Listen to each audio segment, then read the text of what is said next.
This sleek, state-of-the-art submarine named Ran was sent to explore the depths of Antarctica. But as soon as it discovered something, it mysteriously disappeared. So, what happened? It all started when scientists wanted to explore one of the most remote and mysterious places on Earth, the Dodson Ice Shelf in West Antarctica. This ice shelf, silent giant, stretches 30 miles wide. That's almost the length of New York City. It stands between two icy promontories, the Martin and Bear Peninsulas, and it hides an entire world of geological mysteries. If you think that Antarctica is nothing but a desert of super thick snow and ice, you're wrong. There are entire landscapes hidden deep down there.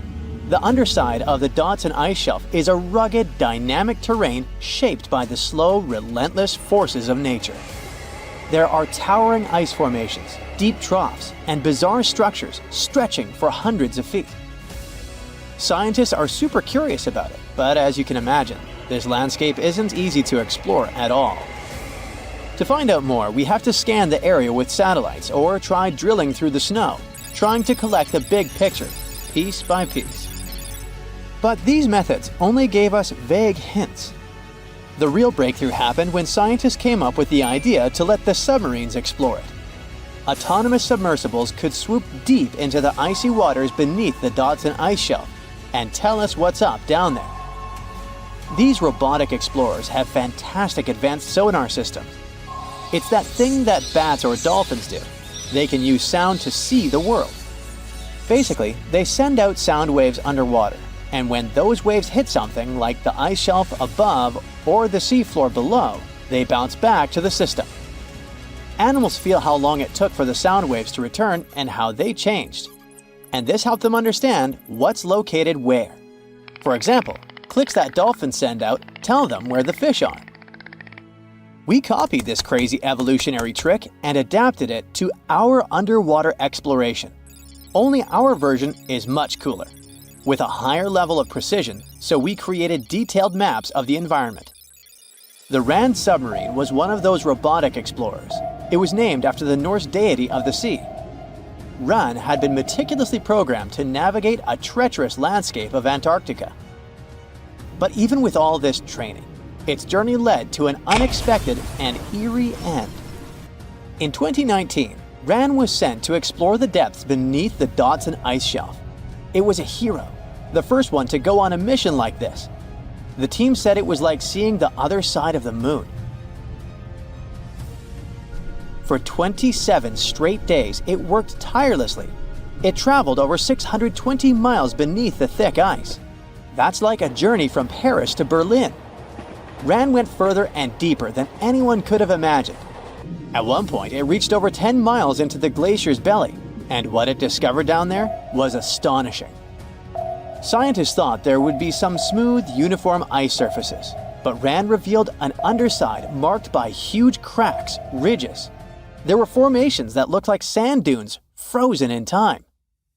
And finally, it found some mysterious swirling and teardrop-shaped patterns. They all looked more like art than geology. This actually tells the story of ice shelves and the ocean around it. Warm water sneaks in under the ice and melts it from below. Sometimes it smooths the ice out, but other times it carves out these weird, uneven shapes that look like patterns and drawings.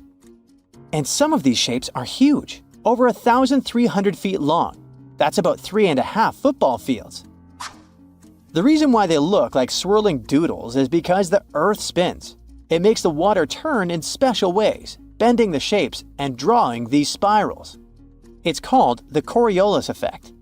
Imagine you were on a merry-go-round and tried to throw something like a ball. It would go in a curve, not a straight line. Same thing happens with the water on Earth. Later, scientists found similar patterns in other Antarctic ice shelves, though they weren't as epic as the ones under Dodson. But Ran also discovered something horrifying. Turns out that these warm waters, aside from being great artists, are also a huge danger. The Dodson Ice Shelf isn't just hanging out serenely on the sea. It's part of a very delicate system and acts as a protective barrier that holds back huge glaciers in West Antarctica. The ice shelf is floating on the ocean, but it's still connected to the land. As warm water sneaks underneath it and the ice melts, the Dotson can't hold on to the land as tightly anymore. The protective barrier starts to weaken, and this lets the glaciers behind it move faster into the ocean. When those glaciers flow into the sea, they add more water, which could cause sea levels to rise, eventually changing our coastlines. Rand stumbled upon huge pockets where the ice was melting at alarming rates, all due to powerful underwater currents. It was like seeing a ticking clock on the glacier. The stakes were high, but luckily the submarine was ready. This time, it managed to return. And then, it worked for 5 more years, helping scientists with tons of useful data. The missions were daunting. There could be periods where Rand slipped into the pitch-black cavity beneath the glaciers, spending 24 hours without communication. But it was mapping every peak and every valley. It gained experience from over 40 missions below ice. Then, in early 2024, Rand went on a mission to the Thwaites Glacier. The mission was bold from the start. This place is also ominously referred to as the Doomsday Glacier. It's called that because it's slowly melting and has the potential to raise sea levels worldwide if it collapses, causing catastrophes everywhere. That's why Rand was dispatched to explore its underbelly, a place that had never been mapped so intricately before. The idea was to uncover the glacier's secrets, study how rapidly it was melting and why. This was Rand's second time exploring Thwaites. During the previous visit, it became the first sub to ever map the glacier's underside. Rand was exploring the depths from 650 feet to 1,650 feet.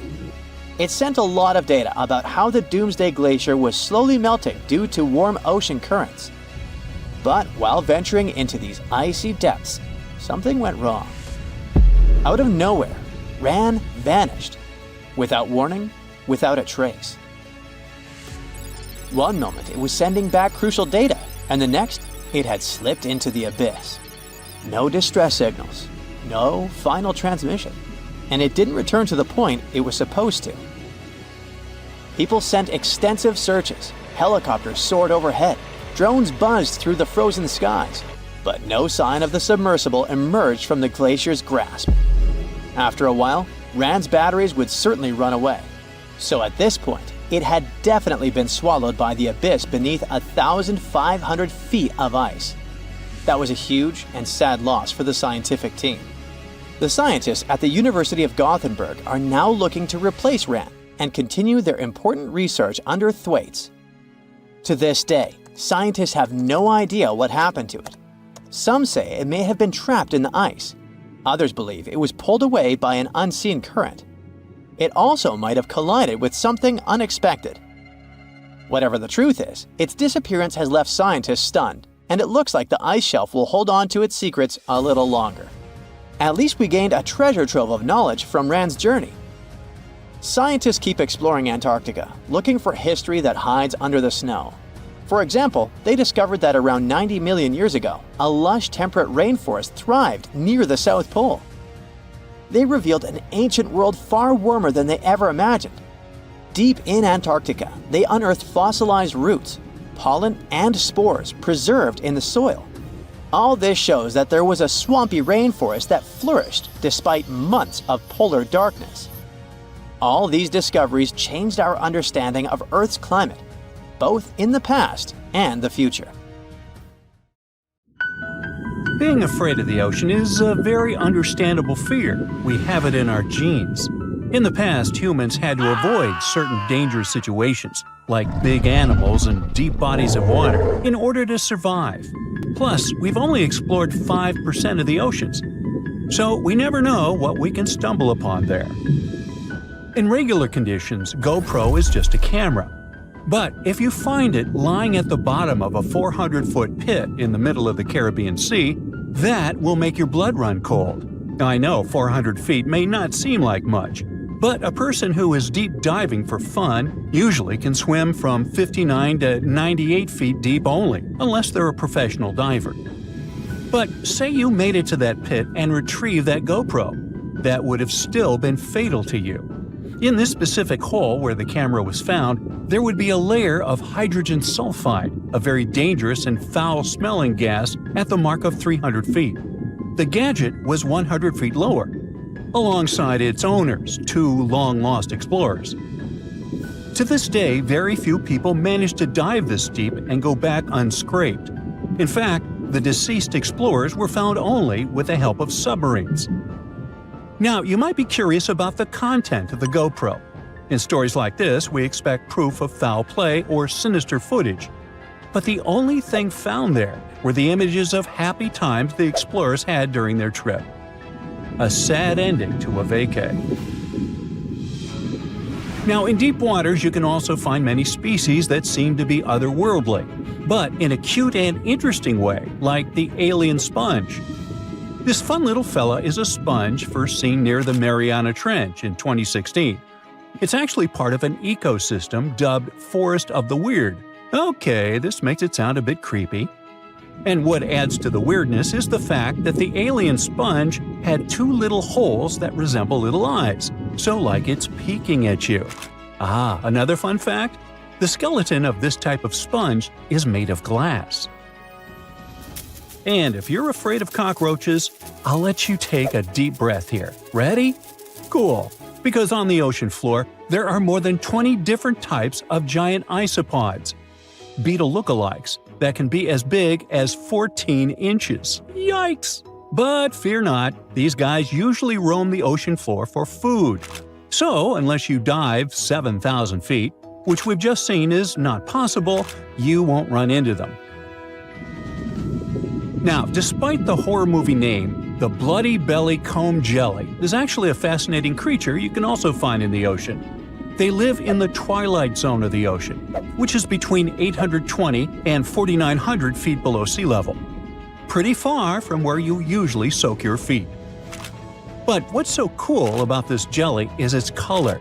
Because in the twilight zone, the light is very scarce. Many animals either emit a faint glow, like the anglerfish, or create a camouflage.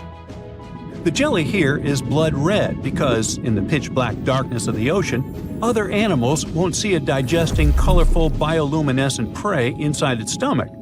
Besides, the jelly has a row of combs that spark a very beautiful iridescent light. Beautiful and lethal. Humans also have their fair share of contribution to the weird fest that is the ocean floor.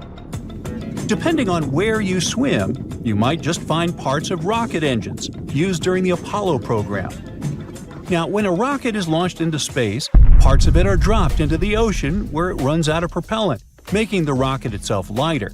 And a part of the Apollo 11 rocket engine, yes, that one that first took humans to land on the moon, was actually recovered from the ocean after more than 4 decades.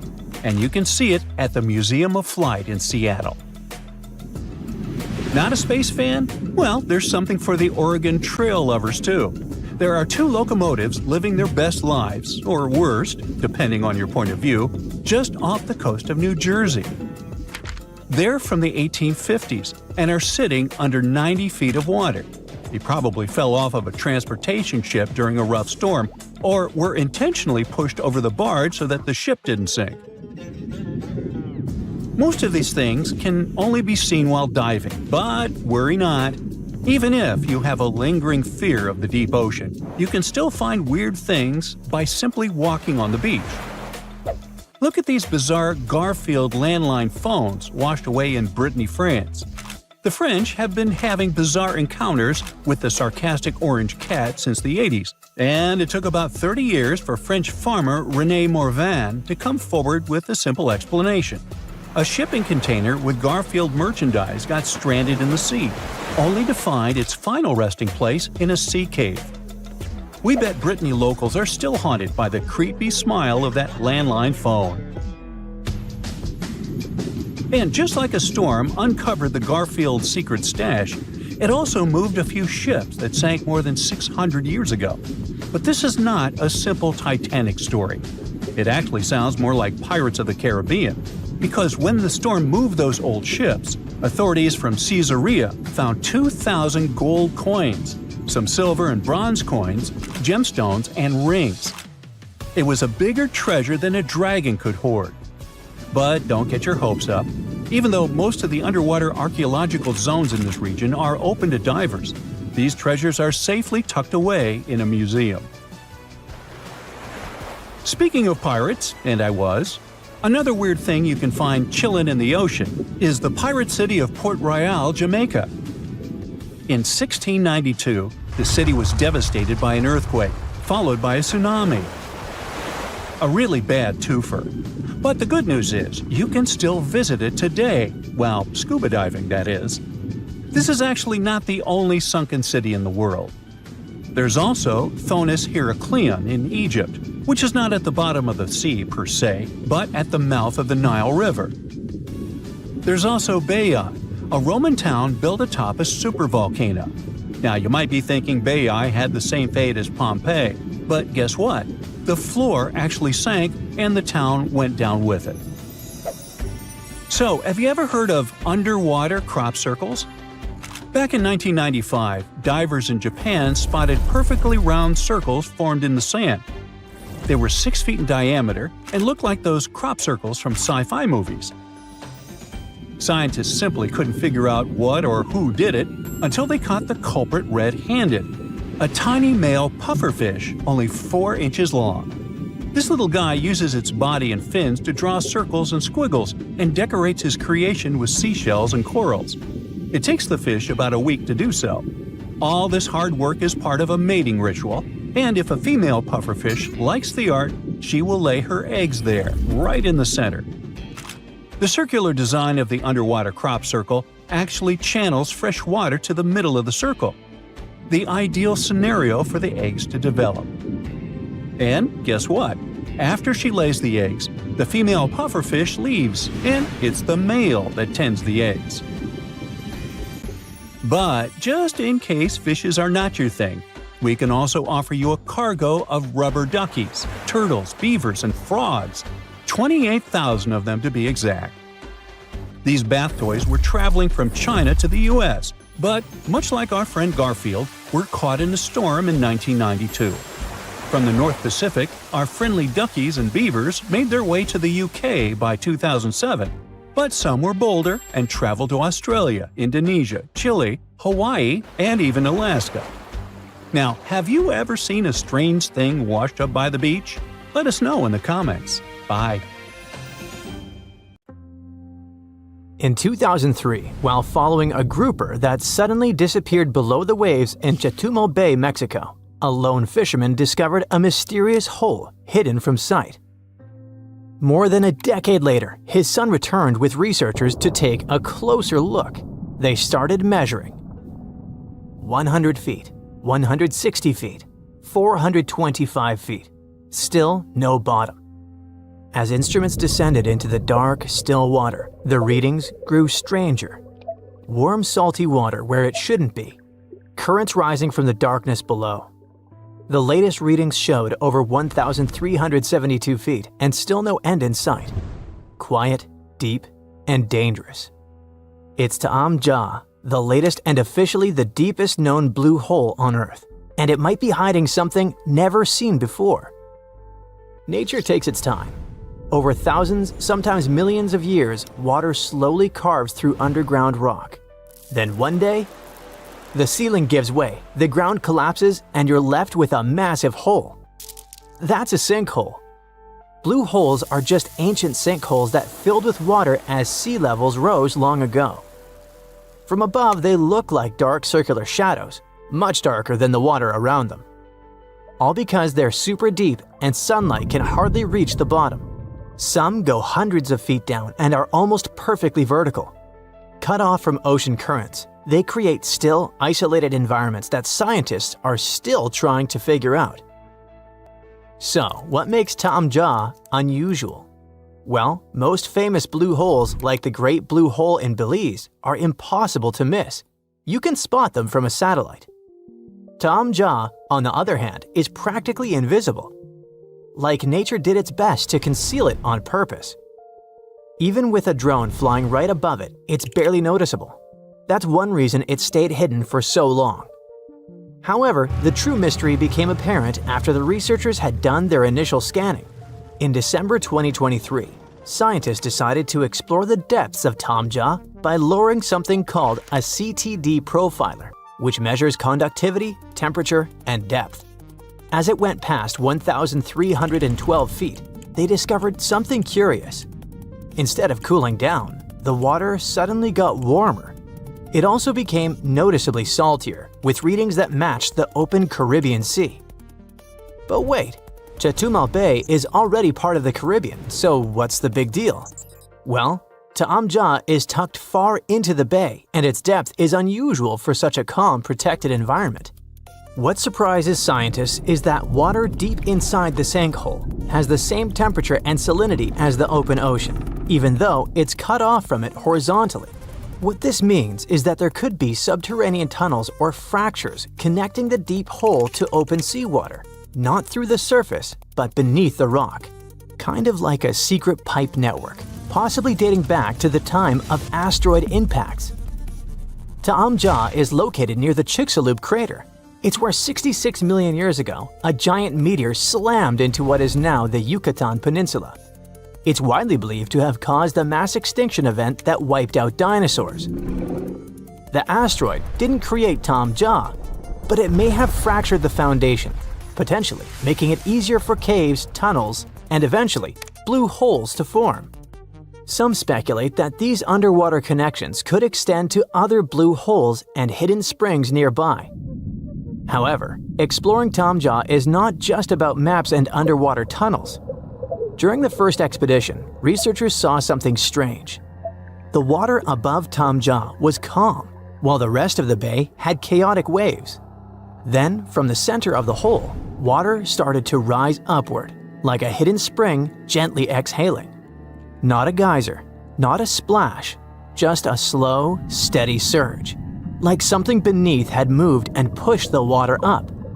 The fact that this happened only once made the following exploration intimidating for divers.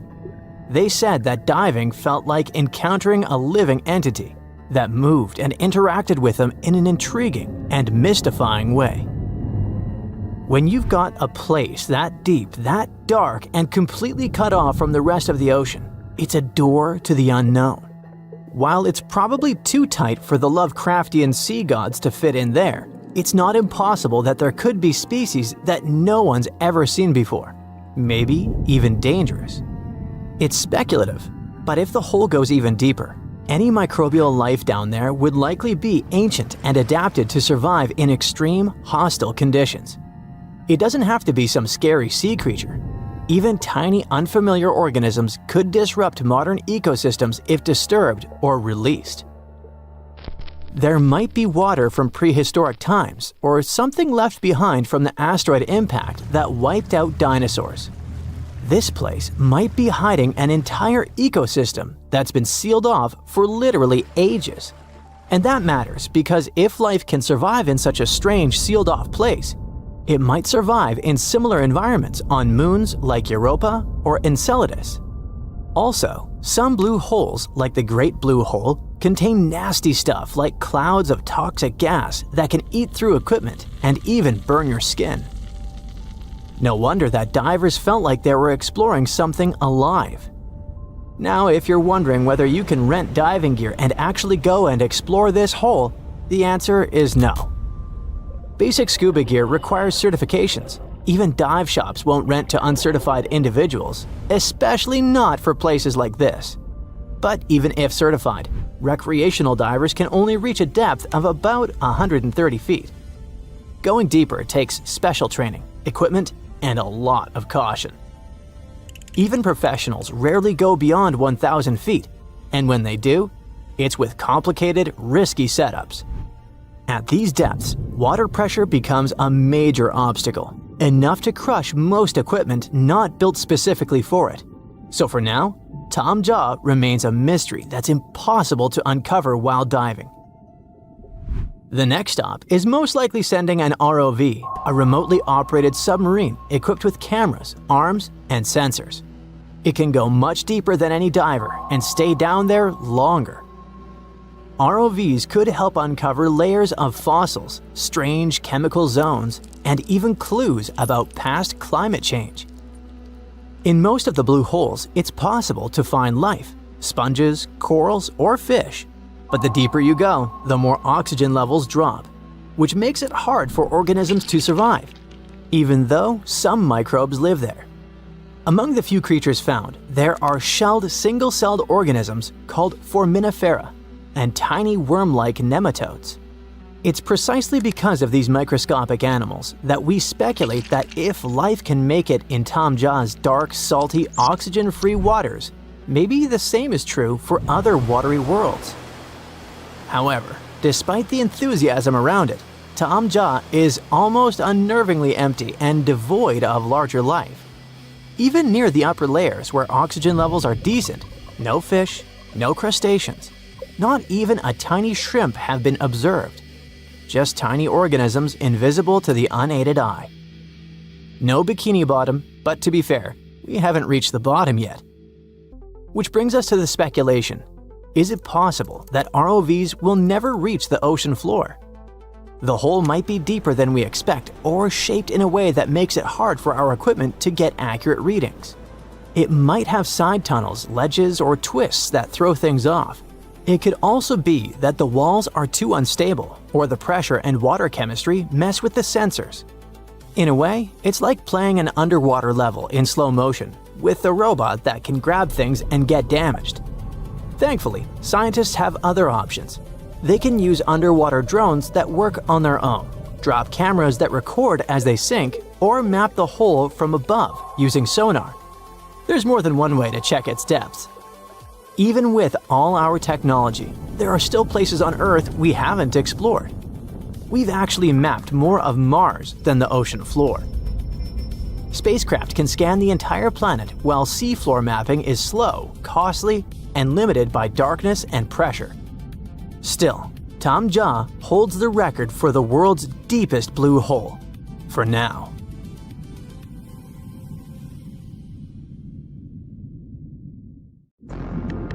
From thousands of dollars worth of treasure to brand new phones and ancient cities, let's dive into the water and see what we can find. Imagine going to the river to enjoy a boat ride. Who wouldn't want to take a couple of pics to make the memories of this trip last forever? Oops, the water split. Luckily, you've taken precautions and put your gadget in a waterproof bag. But what if you drop your phone to the bottom of the lake along with this case? This is what happened to some people. A scuba diver and a YouTuber dived into a river popular with tourists and lost some of their gear worth $20,000, including new iPhones and some jewelry. Oops. You might be familiar with the image of a car getting pulled out of the water, either from the movies or TV news. Large cargo vessels sometimes sink, and trucks inside them go along. That's what happened with the Thistlegorm wreck. It sunk in 1941 in the Red Sea, and these Bedford trucks were inside. Want to see something more valuable, like treasure? A British cargo ship was carrying a heavy load of silver ingots, but the vessel sank. Treasure seekers knew there was silver on the ship. Since the 1940s, they've been looking for it. The Odyssey Marine team got lucky. They made the discovery in 2011. The treasure was more than 14,000 feet below the surface. The ship had carried more than 110 tons of silver ingots. Finders keepers. The Odyssey team kept 80% of the treasure and gave 20% to Her Majesty's Treasury. Of course, there were more items on the ship, like letters, teapots, and silk sheets. You can see them in the exhibition called Voices from the Deep at London's Postal Museum. Now how about some underwater art? Sure, here you go, Polynesian moai statues. These statues have been discovered in several areas across the world. For instance, Easter Island is full of different size statues, but many of them can also be found in Cancun, Isla Mujeres, and Punta Nizu, Mexico. Seeing full-body statues from thousands of years ago under the water would probably be a lifetime experience. Gold coins are also popular items found in shipwrecks. Many divers come across coins worth a lot of money. But there's one diver in Florida who truly hit the jackpot. In 2015, they stumbled upon nearly $1 million worth of treasure. The discovery was 51 gold coins, 40 feet of ornate gold chains, and a rare coin that was made for Philip V, the King of Spain. They were once frightening and dangerous, and they still look spooky. Yo-ho! I'm talking about pirate ships. One pirate shipwreck from the 18th century was excavated off the coast of Colombia in 2015. The treasure found there was worth between $4 and $17 billion. It contained precious stones, gold, and many other items. The next one is an underwater city. Neapolis is a city washed away by a tsunami. It was built on the coast of North Africa nearly 1,700 years ago. Divers uncovered the city's remains in 2017. Researchers have also discovered Roman columns, as well as household goods and tools. Now, let's go all the way back to 1503. Portuguese explorer Vasco da Gama was fighting a storm when he lost his ship Esmeralda. The ship was discovered in 1998, but it had to wait for more than a decade to be excavated. Researchers found navigational tools there. They didn't have as much value as Spanish gold, but they were historical treasures. Now, in Amsterdam, they fish for bikes in canals. 1/3 of working Amsterdammers cycle to work. Others use their bikes for different purposes, like exercising, going shopping, and so on. There are more bikes in Amsterdam than permanent residents. Unfortunately, many bicycles and even some cars end up in Amsterdam's canals. The fact that Amsterdam has 165 canals with a combined length of 60 miles doesn't make the authorities' job easier. Obviously, the owners don't throw their bikes into the water. Bikes can end up in the canals because of strong winds, vandalism, theft, or by accident. Every year, authorities fish up between 12,000 and 15,000 bikes. Our next one is a lost city. Heraklion was ancient Egypt's gateway to the Mediterranean. It became submerged and hidden under the sand. This city was famous. Maybe you've even heard about it. It was mentioned in the legend about Helen from Sparta and Paris from Troy. So, how was this ancient city discovered? In the early 2000s, a team of divers found a huge fragment of rock on the seabed and took it up to dry land. It turned out that it was a piece of the statue of Hapi, who was the lord of the river of ancient Egyptians. The team continued searching and found 6 other pieces. Around them, they saw temple ruins, pieces of pottery, jewelry, coins, oil lamps, and so on. Even an old copy of the New York Times. Nah, not really. Granada Underwater Sculpture Park is the world's first, what else, underwater sculpture park. Why is this park so special, besides being located in the beautiful waters of the Caribbean? You can see the park on a snorkeling or scuba diving trip. The sculptures are about 9 to 16 feet underwater. The atmosphere and the experience itself make it special. The sculptures are made from concrete and steel. Some of them weigh as much as 15 tons. They're covered with underwater creatures. The statues were put there to help protect reefs, maintain the health of the ecosystem, and restore underwater life in that area. Now, submarines are designed to go underwater, so maybe you wouldn't expect to see them on this list. But submarines do, in fact, sink. Divers have discovered many submarines. For instance, an Australian submarine was found off the coast of Papua New Guinea more than a century after it had sunk. Now here's another submerged city, but this one was left underwater on purpose. You can see the ancient ruins of Lion City in a lake in China. This lake was created in 1959 when the valley, at the base of Five Lions Mountain, was flooded to create a hydroelectric power station.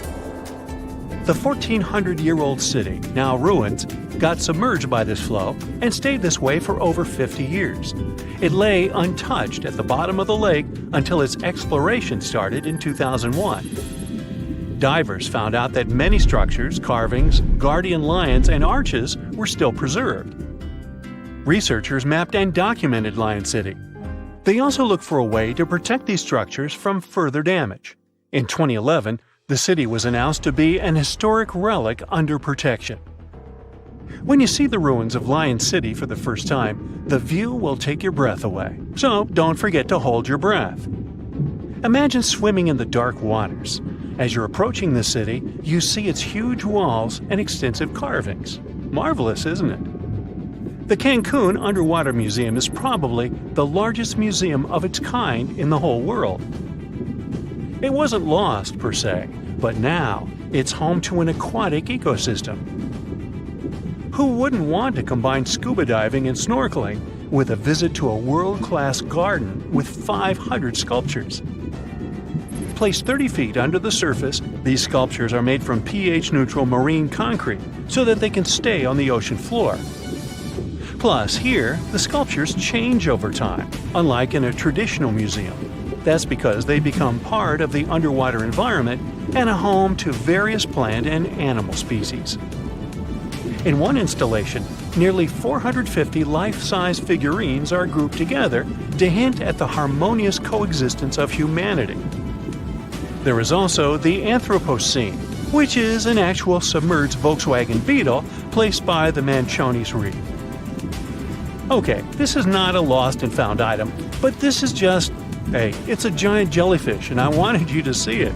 This creature is known as the lion's mane jellyfish, and it's the largest known species of jellyfish. So, I'm happy now. And have you ever discovered anything underwater? You know how it goes. As the years pass, common knowledge slips away faster than you can say, "What's that thingamajig for?" Just think. Our grandkids will probably be scratching their heads over the buttons on our old school phones. So it's no wonder that some ancient artifacts have got us all stumped too. Take a look at this funky object. Any guesses on what it is? A musical instrument, a toy, or maybe something out of this world? Beats me, and even the experts have no exact answer. This little guy is a Roman dodecahedron, discovered by some amateur archaeologists near Lincoln, England. It's shaped like a fist and made of a mix of metals. Now, as for what this thingy was used for, that's the million-dollar question. Supposedly, these guys were all the rage back in the day in northern Gaul and Roman Germany. According to some ancient maps, similar dodecahedrons have turned up in Europe, Britain, and even along the maritime Silk Road in Southeast Asia. The plot thickens as more and more of these dodecahedrons pop up. Some had wax inside, leading scientists to think they were candle holders. Others think they might have been used for knitting gloves, since none have been found in warmer regions. There's even one found in Geneva with zodiac signs etched on it, sparking some woo-woo theories about fortune-telling. And now a fresh discovery has got everyone's head spinning. Could this be some kind of sacred tool for the Romans? Who knows? Maybe it's the first multi-tool ever, invented way before Swiss Army knives were a thing. Carved stone balls from Scotland are another historical mystery. They most likely date back to the late Neolithic period and come in various types, from sandstone to granite. They're all roughly the same size and have intricate, evenly spaced patterns of circular bosses or knobs. Most of these designs have 6 bosses, but the number can range from 3 to 160.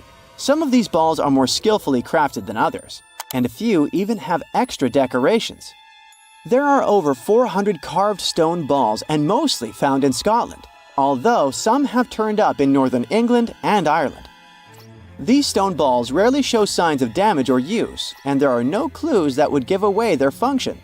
Most experts think they weren't practical tools, but had some symbolic or social importance, probably a sign of power or prestige within their communities. The Folkton drums are the 3 stone cylinders from Neolithic Britain, discovered in the late 19th century in a burial mound in East Yorkshire. Nothing similar has been found anywhere else in the British Isles from any prehistoric period. Each drum is decorated with unique designs covering the sides and domed tops. The decorations are mostly geometric, arranged in panels with stylized human faces peeking out from two of the drums. Recent studies of the artifacts using new technologies show that the designs had been carved and recarved over time. A team of experts also analyzed the composition of the drums, and it turns out that they were made from local chalk. In the late Bronze Age in Europe, long before coins became common, finely crafted metal objects served as portable wealth and symbols of high status. Across Europe, archaeologists have found all sorts of artifacts, from gold adornments worn by elites to large bronze cauldrons used in feasts. Beautifully decorated gold rings discovered in Wales are among these items. They're known as lock rings and may have been used to hold hair. Now they're flattened after spending nearly 3,000 years underground. They used to have cone-shaped openings at each end. They were found at different times, but were likely worn as a pair and buried together in a single hoard. Other Roman artifacts made of the copper alloy were first catalogued as lunate pendants. But during a recent re-examination, experts found that these items were actually small mortar and pestle sets, known as cosmetic grinders. They were used to grind minerals for makeup and were specifically designed for applying liner and shadows to the eyes. They were mistaken for pendants because of suspension loops that allowed them to be carried on a cord. These cosmetic sets from the 1st century of the current era were unique to Britain. They prove the influence of imported cosmetics and beauty trends from the Mediterranean and Roman provinces, including Egypt. The Salzburg Cube, also known as the Wolf's Egg Iron, was discovered in the late 19th century in Austria. It doesn't really look like a cube, but is more like a rounded object with two flat sides. Down the middle, it has a groove, and the surface is covered with pits and craters. Workers accidentally found this artifact when they blew apart a piece of coal. The coal seam it came from is thought to be over 60 million years old. The Salzburg Cube moved between museums, mysteriously vanished in the early 20th century, and then showed up again. Some researchers thought it must be a Victorian-era candlestick holder, but still, no one knows the true story of the cube or its current location. Archaeologists have unearthed an incredible historical find in Pakistan, an ancient sphinx estimated to be around 12,500 years old. The region where it was found was once a busy center of the ancient Indus Valley civilization. It had advanced urban planning, intricate art, and sophisticated drainage systems.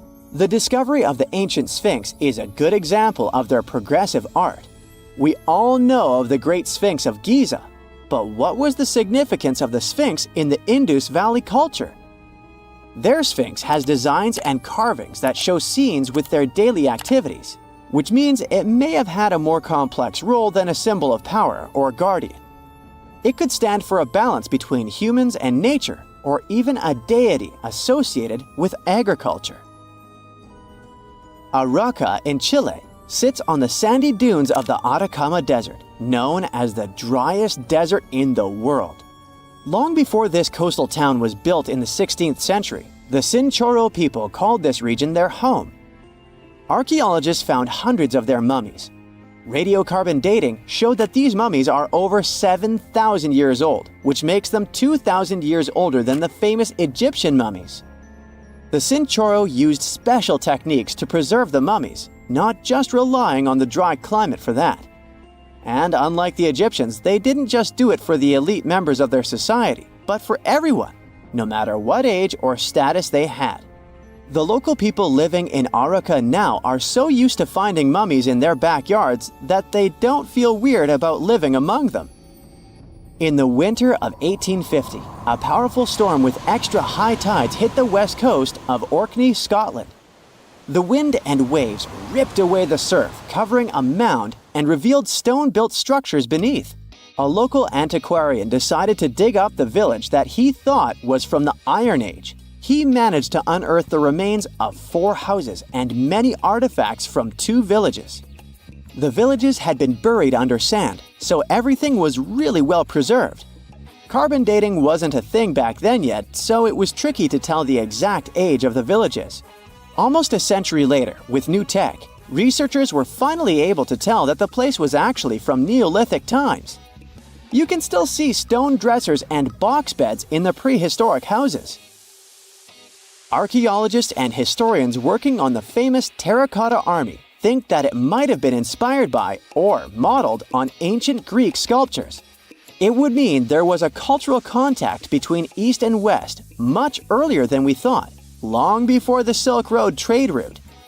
There was probably Western influence in China during the era of its first emperor, who took the throne in 246 before the current era.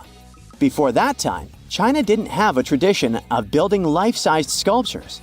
Earlier terracotta soldiers were much smaller, less than 10 inches tall. Greek artists might have even been present to train Chinese sculptors. The lost city of Atlantis may have actually been found. No, really. Two researchers were working in the waters off the coast of Cuba when they discovered the ruins of what looked like an ancient submerged city. That happened about 20 years ago, and yet no one really talks about it today. It's like the authorities just took the research, locked it away in some top-secret room, and decided no one else should know about it. But why? Well, I'm going to tell you. Back in 2001, Paulina Zalitsky, a marine engineer, and her husband, Paul Weinswig, were hired to explore the waters off Cuba's western coast. They had two main objectives: to search for old shipwrecks, possibly hiding treasures like gold and jewels, and to locate valuable oil and natural gas deposits deep underwater. They were using a sonar. Basically, this equipment is like a sound-based radar. It sends out sound waves underwater, and when those waves hit something, like a sunken ship, they bounce back. The system can figure out where and how far the object is just by listening to the echo. So, the couple was scanning the seafloor with this equipment more than 2,000 feet below the surface. And then, out of nowhere, they found something way more interesting than gold or oil. They found stones. Not just any stones. I'm talking huge, perfectly arranged stones. Kind of like a mini version of the pyramid at Chichen Itza. Or even better, like a bunch of tiny submerged Chichen Itzas. Yep, they saw that. Or at least, they think they did. The thing is, sonar doesn't work like a camera. It definitely doesn't record video or take actual pictures underwater. What it does do is create images using sound. And those images are usually just outlines or shapes, kind of like a blurry black and white sketch. It shows you where things are, but not exactly what they look like. And that's exactly what happened back then.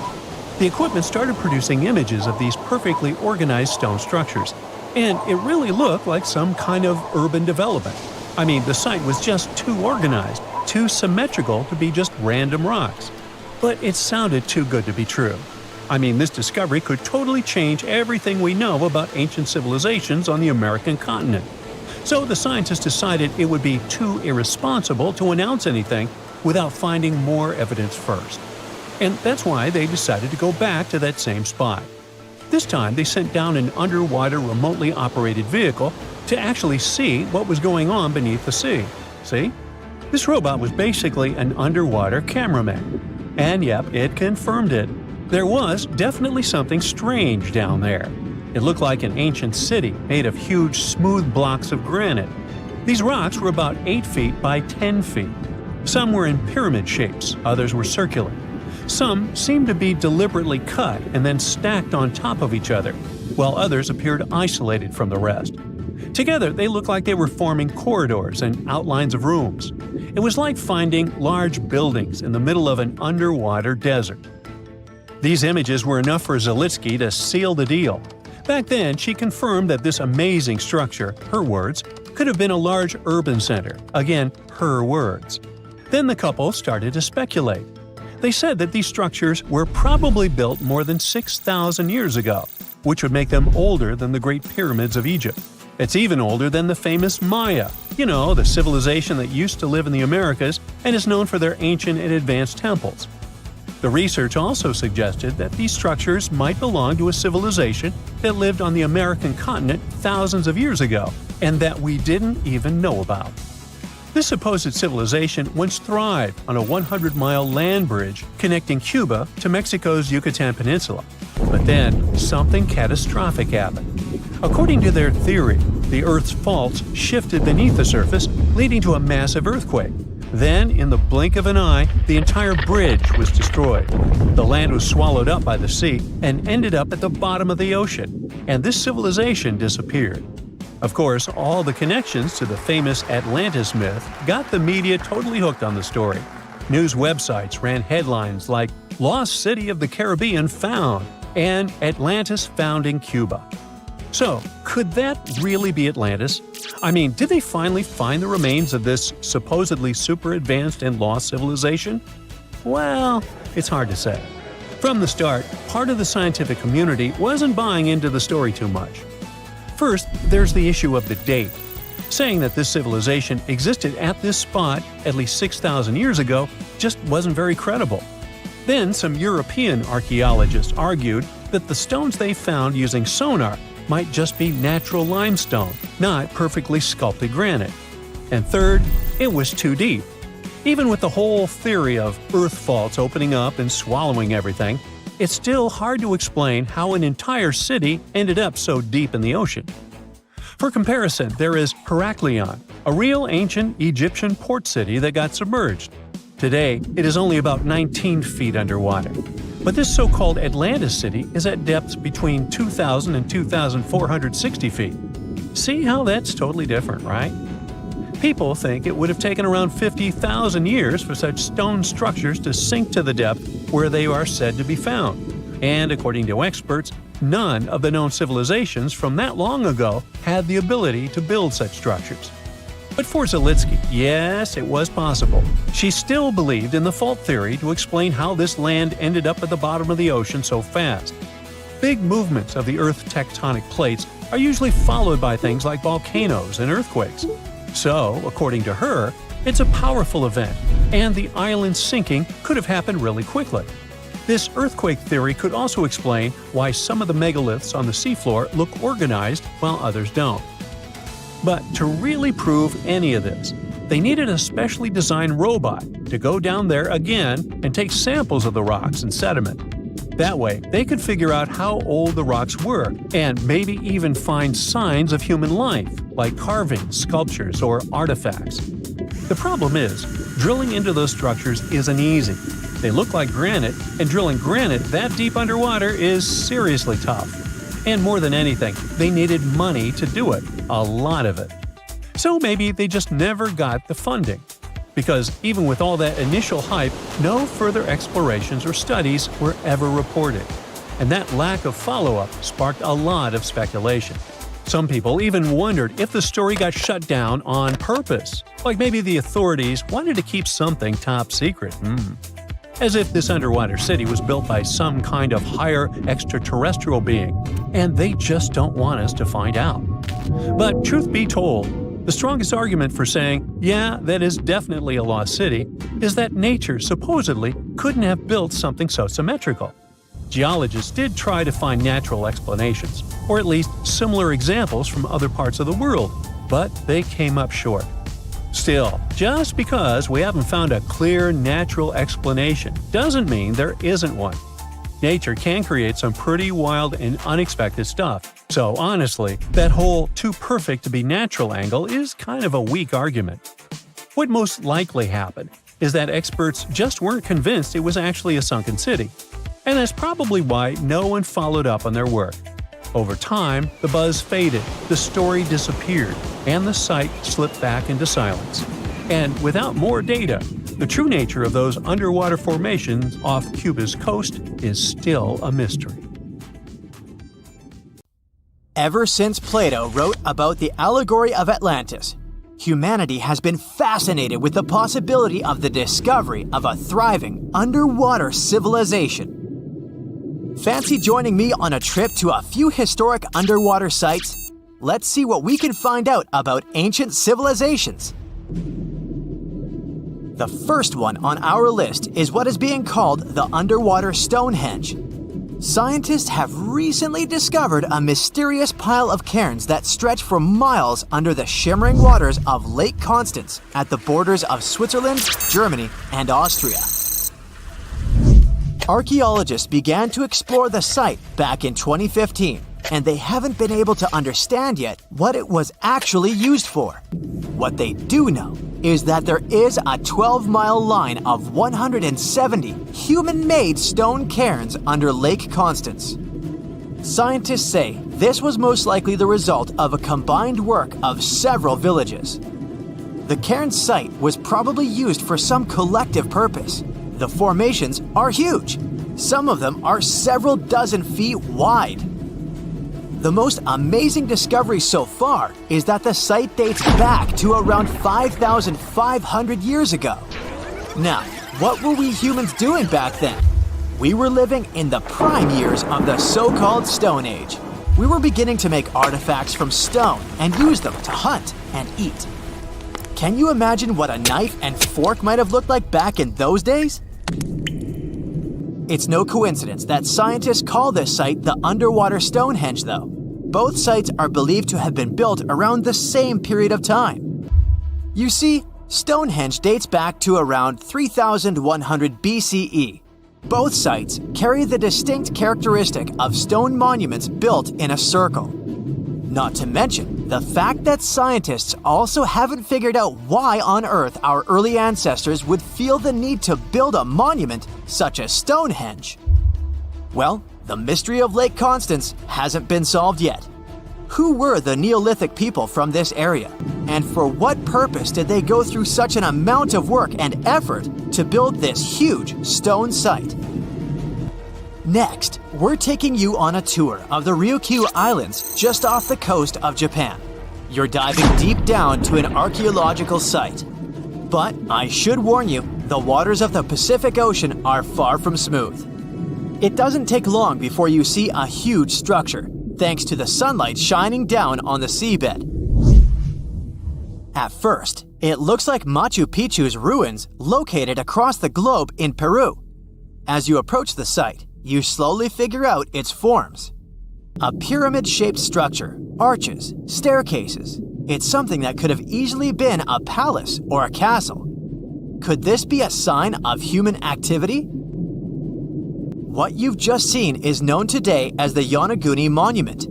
It also goes by the name of Japan's Atlantis. The entire monument is about the size of 5 soccer fields and the height of a 5-story building. Its most surprising feature is its expanse of terraces. Explorers and scientists believe that Yonaguni might be 10,000 years old. But whether it's a human-made structure or a natural formation is still under debate. For Japan's top marine geologist, Professor Masaki Kimura, Yonaguni is the heritage of a lost civilization. Kimura has dived to the bottom of the ocean to explore the ruins over 100 times over the past 10 years. According to him, there are clear signs of human activity down there. On the monument's surface, there is a triangle-shaped concave that is a historical symbol of water fountains in the region. There's also a giant turtle carved on the eastern side of the structure. And, according to Kimura, turtles have an important cultural meaning. Several pieces of stone tools have been recovered from the site. Their estimated age is around 10,000 years. However, not all scientists support this theory. For many, Yonaguni is the result of thousands of years of erosion. The fact that the monument is composed of one massive rock leads them to believe it's not human-made. The defined edges and flat surfaces resemble a natural formation in Northern Ireland, known as the Giant's Causeway. The basalt columns look like the ruins of a palace, but they're actually the result of volcanic activity in the region. Now, you're flying to the coast of Greece, 4 hours away from Athens. More specifically, you're in the Peloponnese Peninsula. You dust off an old snorkel and head for a free dive on a bright sunny day. Sometime into the dive, you start noticing patterns on a seabed. 13 feet below the surface, outlines of familiar objects start to appear, one by one. As you continue swimming, what looks like the outline of an entire city emerges in front of your eyes. Are you wondering how water could have taken the whole city?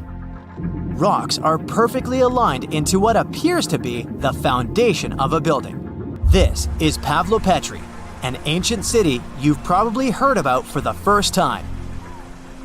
It was discovered by Nicholas Fleming, a British oceanographer, when he was on vacation in Greece. He had heard rumors about Pavlo Petri's existence and indeed found several artifacts on the seafloor. He went back to the area a year later with the team. They found a site filled with pots, storage vessels, and tools. A kernstone, for instance, is a tool used for grinding grains and turning them into flour. Multiple amphoras indicate that this settlement dates back to the Bronze Age, 5,500 years ago, when people started living in towns. The settlement is believed to have existed for over 2,400 years. Today, Pavlo Petri is considered the oldest submerged town ever discovered, and what's impressive is that it wasn't a simple village. It was a vibrant port city with stone buildings, a marketplace, streets, and even squares. The next stop on our voyage is one of today's most famous underwater cities that has been turned into an archaeological park. The city of Port Royal in Jamaica exists only below the surface, but in 1692 it was one of the wealthiest cities in the Western Hemisphere. Port Royal was the center of the British Empire at the time and an important trade city that attracted people from all over the region. It was also home to real-life pirates of the Caribbean. On the morning of June 7, 1692, the people of Port Royal met a different fate than they had probably expected. The city woke up shaking. People were thrown out of their beds by the power of a massive earthquake, ranking 7.5 on a Richter scale. One survivor said he had seen Earth opening up and swallowing the whole town. What he said could be true, as the city was mainly built on sand. The ground swallowed buildings, roads, you name it. Geysers erupted, and finally, waves as big as 10-story buildings hit the city. About 33 acres of the city disappeared under the water. Amazingly, most of its 17th century remains are still in good condition under 40 feet of water. Archaeologists have found taverns, storage rooms, kitchens, and recreational buildings used for diverse purposes. You can also see a grand lion statue, a submerged bridge, and many picturesque arches. Of course, I saved the best for last: India. Just off its coast lies another sunken marvel. A site known as the Lost City of Cambay is located in the Gulf with a similar name. It remained undiscovered until 2001, when the National Institute of Ocean Technology made a routine water assessment. With the help of sonar technology, which sends a wave sound to the bottom of the sea, they found something far beneath the surface. Images showed well-defined geometric shapes spread along a 5-mile stretch. The remains date to more than 9,500 years ago, meaning this civilization was lost at around the end of the Ice Age. Debris recovered from the site included construction material, pottery, beads, sculptures, and even bones.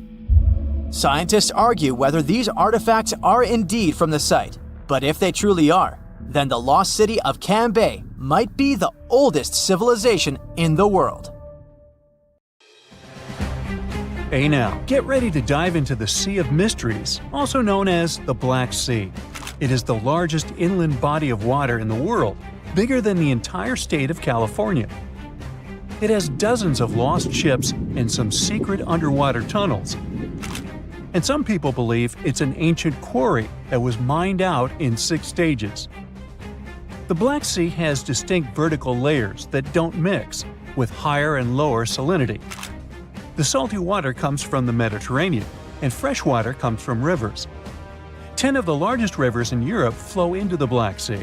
It receives more fresh water from the rivers and rainfall than it loses from evaporation. The extra water flows through the Bosphorus into the Marmara Sea. There are 2 flows going through the straits. The upper flow leaves the Black Sea and takes surface water out of it. The bottom flow carries salt water from the Mediterranean to the Black Sea. That's why the upper layers of the Black Sea are less dense than its saltier lower layers. The oxygen that comes from the atmosphere and photosynthesis stays in the surface layers. Everything deeper than about 300 feet in the middle and up to 500 feet near the edge is not fit for life. Only certain bacteria can survive in these conditions. Although there's no air deep down in the Black Sea, the upper layer is home to around 750 species of phytoplankton. Eggs and larvae of fish and invertebrates chill in coastal regions. There are also 180 fish species in the Black Sea, and some of them are valuable, such as horse mackerel, spiny dogfish, and sprat. The water level in the Black Sea is always the same because there are no high or low tides, so the sea is always calm, quiet, and serene on the surface. But it has one surprise feature: an underwater river.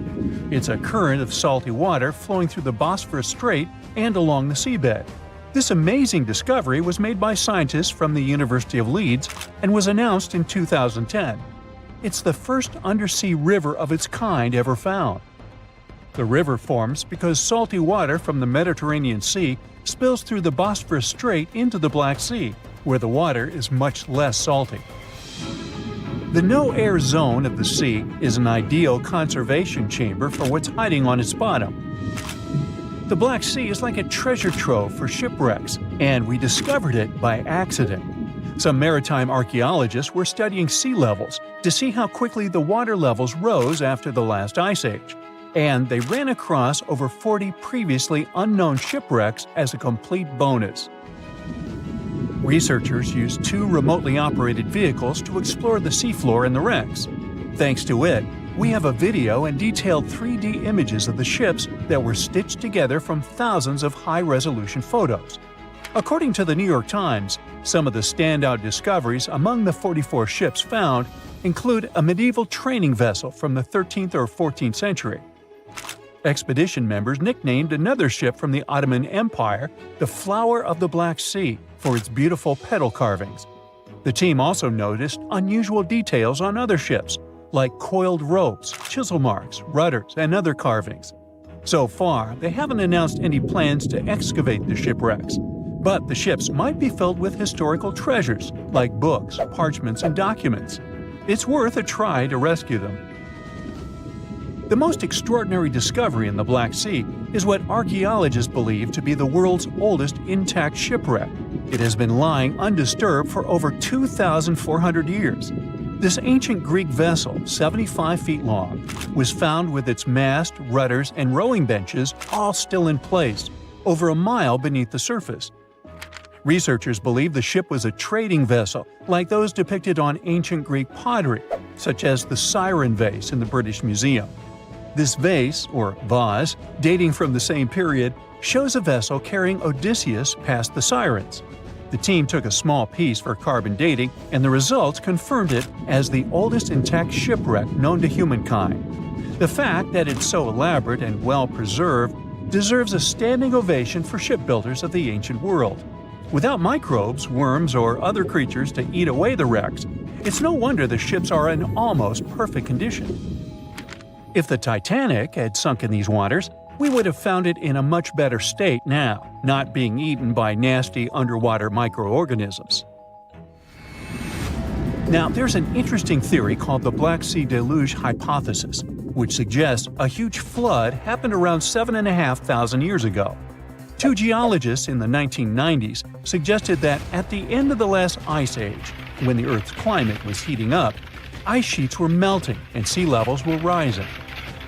The Black Sea was a much smaller freshwater lake. It was separated from the Mediterranean Sea by a natural dam at the Bosphorus Strait. As global sea levels rose, the Mediterranean overflowed into the Black Sea basin. They suggest the sea level rose by 6 inches every day, flooded coastal settlements, and changed the environment for good. Samples from the Black Sea floor show a sudden shift from freshwater to marine species around that time, which means there was a rapid influx of salt water. Underwater surveys have also found what look like the old shorelines and human-made structures. So, people were living in areas now submerged by the Black Sea. Plus, the timing of this flood matches up with known patterns of human migration into Europe, Asia, and Africa. They also say this flood could be the terrible flood from the story of Noah's Ark. Critics of the deluge theory say the evidence isn't as straightforward as it seems. Some think the transition from freshwater to saltwater in the Black Sea was more gradual than one sudden flood. They're also debating if people left the settlements before they went underwater or as a result. An old chronicle that's been around for about a century says there were 2 underground tunnels starting in what is now Romania and Bulgaria and stretching all the way under the Black Sea to Turkey. Back in the day, peasants used these tunnels to move their flocks of sheep to the Ottoman Empire and countries on the Asia Minor Peninsula. Who built these tunnels and why they run under the sea is a complete mystery. At some point, the entrances to these tunnels were sealed off for national security and were under tight guard. The security forces knew all about these massive tunnels and kept them off limits. In the 1980s, a group of people working on the Danube-Black Sea Canal accidentally found another entrance to these mysterious tunnels. This one was in a cemetery in a town of Romania. Canal workers used it to regularly cross over into Bulgaria. One more cool thing about these 2 tunnels is that some people think they were built thousands of years ago. If you ever try to dig a tunnel under the sea, you'll know how tricky it is even now with all the tech we have. So if the tunnels are really that old, whoever built them was super advanced for their time. Now, there's an urban legend that says that the Black Sea has its own version of the Bermuda Triangle. Fishers describe some wild whirlpool that appears out of nowhere and drags entire flocks of birds, ships, and even small islands under the sea. And once, things got even wilder with a ship that vanished under weird conditions in 1944. It was during daylight, and some black fog with green flashing sparkles suddenly surrounded the vessel. No one has ever seen it since, and no one knows for sure if the story is true. But it sure adds a spooky touch to the mysteries of the Black Sea.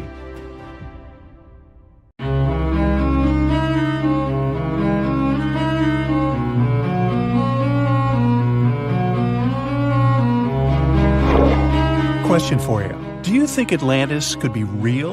It remains as one of history's greatest mysteries. The legend began with Plato, all the way back in ancient Greece. The tale of a civilization that formed and prospered before our own. Atlantis was supposedly a highly technological society, much like the Mayans.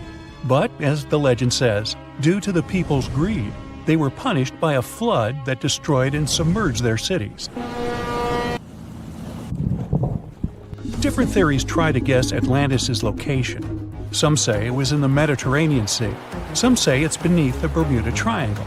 But, as science has shown us, Atlantis may be only an allegory for humankind. Today, you'll discover several amazing underwater cities that you have never heard of. They existed indeed and are not just a myth. We're taking you on an excursion to the underwater city of Baia, which is on the coast of Italy. Known as the Las Vegas of the Roman Empire, Baia was a resort city. The Roman elite traveled there for recreation. Imagine an open-air spa. That was Baia.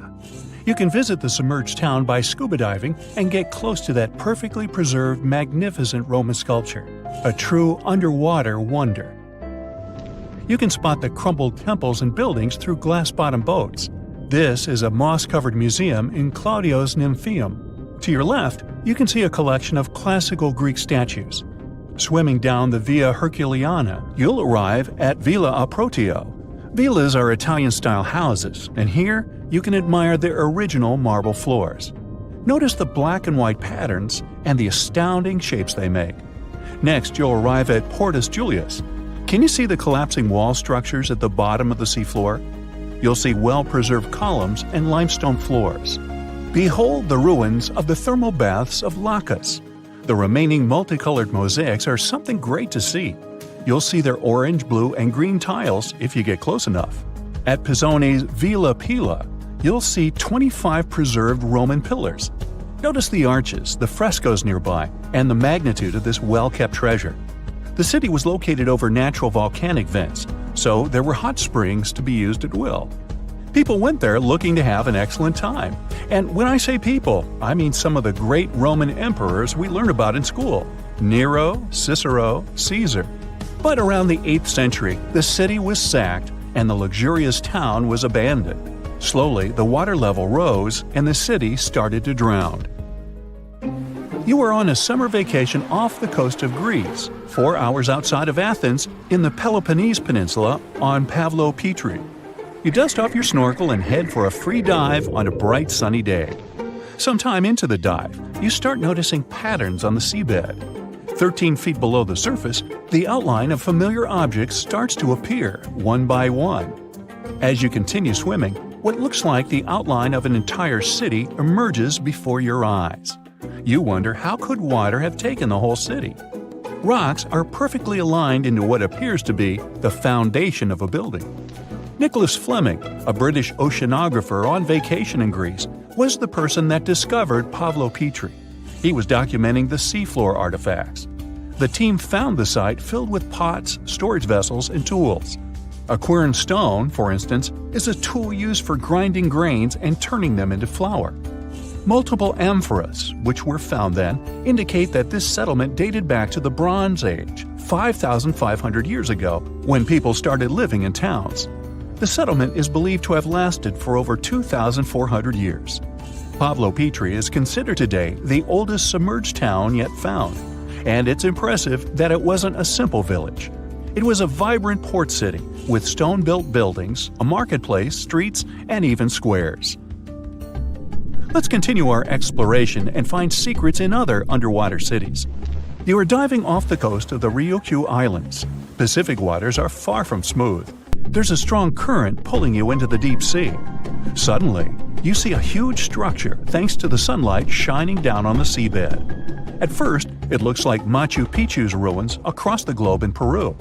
As you approach it, you slowly figure out its form.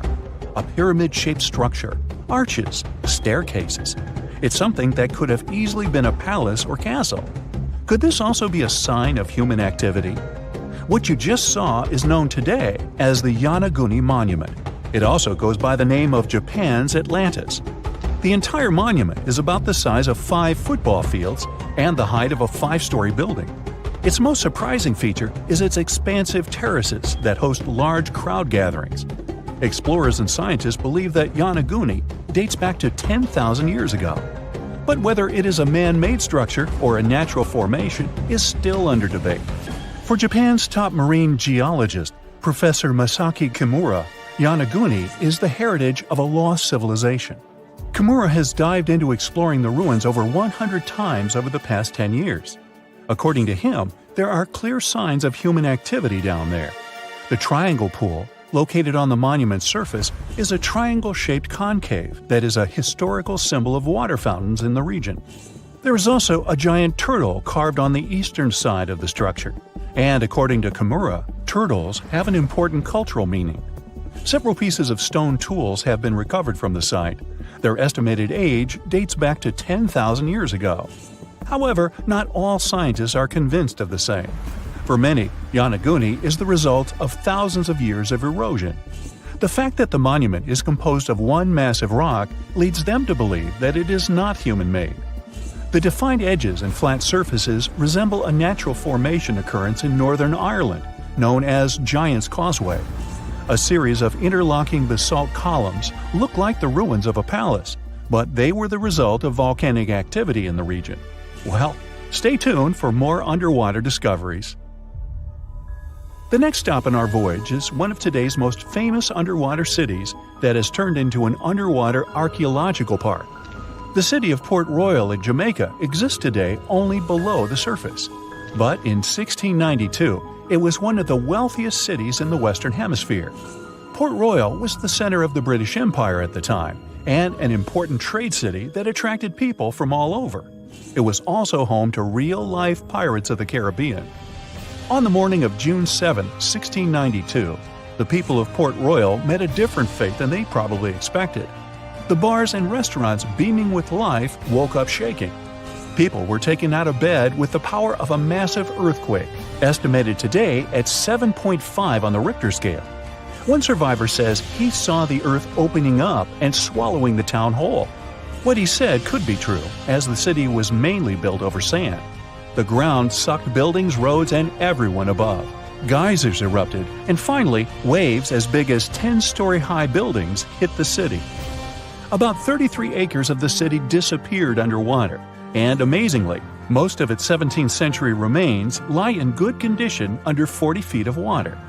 In the ruins, archaeologists have found taverns, storage rooms, kitchens, and recreational buildings used for diverse purposes. You can see a grand lion statue, a submerged bridge, and many picturesque arches. Now, do you fancy a trip to India? Just outside its coast lies another sunken marvel. A site known as the Lost City of Cambay is located on the Gulf of a similar name. It remained hidden until 2001, when the National Institute of Ocean Technology did a routine water assessment. With sonar technology, which sends a wave of sound to the bottom of the sea, they found something far beneath the surface. Images showed well-defined geometric shapes spread along a 5-mile stretch. The remains found dated to more than 9,500 years ago, meaning that this civilization was lost at around the end of the Ice Age. Debris recovered from the site included construction material, pottery, beads, sculptures, and even bones. Scientists argue whether these artifacts are indeed from the site, but if they truly are, then the lost city of Cambay would be the oldest civilization in the world. Oh wow, there's a hole in the bottom of the ocean! It seems that the ocean has a leak. But it's not like a leak you would expect, where water is flowing out. It's more like a spring since water is flowing in, not out. This unique leak is something we know as Pythia's oasis. A grad student was the one who accidentally discovered it. He noticed bubbles that were rising to the surface. Normally, bubbles in the ocean tell us there might be some hydrothermal vents, which are hotspots for some pretty cool things. These vents are actually like hot springs on the seafloor, but instead of bubbling with warm water, they release a fluid that has been superheated in the crust of our planet. When seawater seeps into these cracks and travels deep into the crust, it comes into contact with the extremely hot mantle. This heats seawater to very high temperatures, and as it moves back up towards the surface, it carries dissolved gases and minerals. When the hot fluid shoots out of the vents, it mixes with the surrounding seawater and quickly cools down. Just a short distance away from the vent, the temperature can drop to a comfortable 68 degrees Fahrenheit or so, which is, as it seems, exactly what some creatures like. And there are some real weirdos living down there in the darkness, like ghostly fish, giant red-tipped tube worms, and a unique type of shrimp with eyes on their back. And some of them, like tube worms and bacteria, rely on the chemicals and minerals released by the vents to survive in harsh conditions. But in this case, the bubbling water didn't come from a hydrothermal vent. It was there because of a spring, and that's a bit more concerning. You see, the water in this reservoir needs to stay where it is. If too much of it seeps out, there could be some serious consequences, especially for the surrounding area. You can see this unusual leak along the Cascadia subduction zone, which is a massive fault line off the Pacific Northwest coast. It's a place where two pretty big plates that make up Earth's crust come together and slide along each other. The water from Pythia's oasis kinda acts as a lubricant between these plates. You can think of the fault zone as an air hockey table. When the fluid pressure is high, it's like you've turned the air on. That means the friction between the plates is reduced, which allows the plates to move. But if the fluid pressure is lower, the two plates can lock together, which then leads to the buildup of stress. Not that they'll feel bad. In the context of tectonic plates, stress is some pressure or force that can cause deformation. And if this stress starts to build up, at some point, it's gotta go somewhere. When it's too much, it can trigger earthquakes and most likely, not small ones. For example, a release of stress in the Cascadia subduction zone could lead to a magnitude 9 earthquake. For comparison, the biggest earthquake we've ever recorded happened in Chile in 1960, and it had a magnitude of 9.5. The damage was enormous. So we hope the water will stay in its reservoir and keep maintaining the delicate balance between the tectonic plates. We've explored only 5% of the ocean. Who knows how many cool things are there at the bottom, waiting to be found? For example, Check out these mysterious holes scientists have stumbled upon in the depths of the Atlantic Ocean, near the Azores. They're neatly aligned and are about 4 inches apart, or in some cases, even several feet. They resemble punctures left by a sewing machine. Some think these holes could have a biological origin. For instance, some fish may have made them while walking along the seafloor. Others believe we could be looking at something that's human-made, maybe left by a spiked tire. Of course, such holes are perfect for making up stories about creatures from other planets who allegedly made them. Or maybe even legendary monsters, like that one from Loch Ness. It's definitely hard to explain such symmetry of the holes, but one deep-sea biologist offered a pretty good explanation. He said there could be an animal burrowing beneath the sediment, and from time to time, it could make little chimneys just to get access to clean water circulation in its small burrow. I mean, there are sediment piles around the opening of each hole, and they do support the idea that something pushed the soil from below. But there's still no proof these holes are actually connected beneath the surface. And there are also a lot of things hidden at the bottom of the oceans and seas that ancient civilizations left us. For instance, archaeologists made a really cool discovery off the southern coast of Croatia, a road hidden under layers of sea mud that's 7,000 years old. They found the ancient road at the sunken Neolithic site of Solin. The site of Solin was a human-made island in ancient times, and an archaeologist discovered it 2 years ago.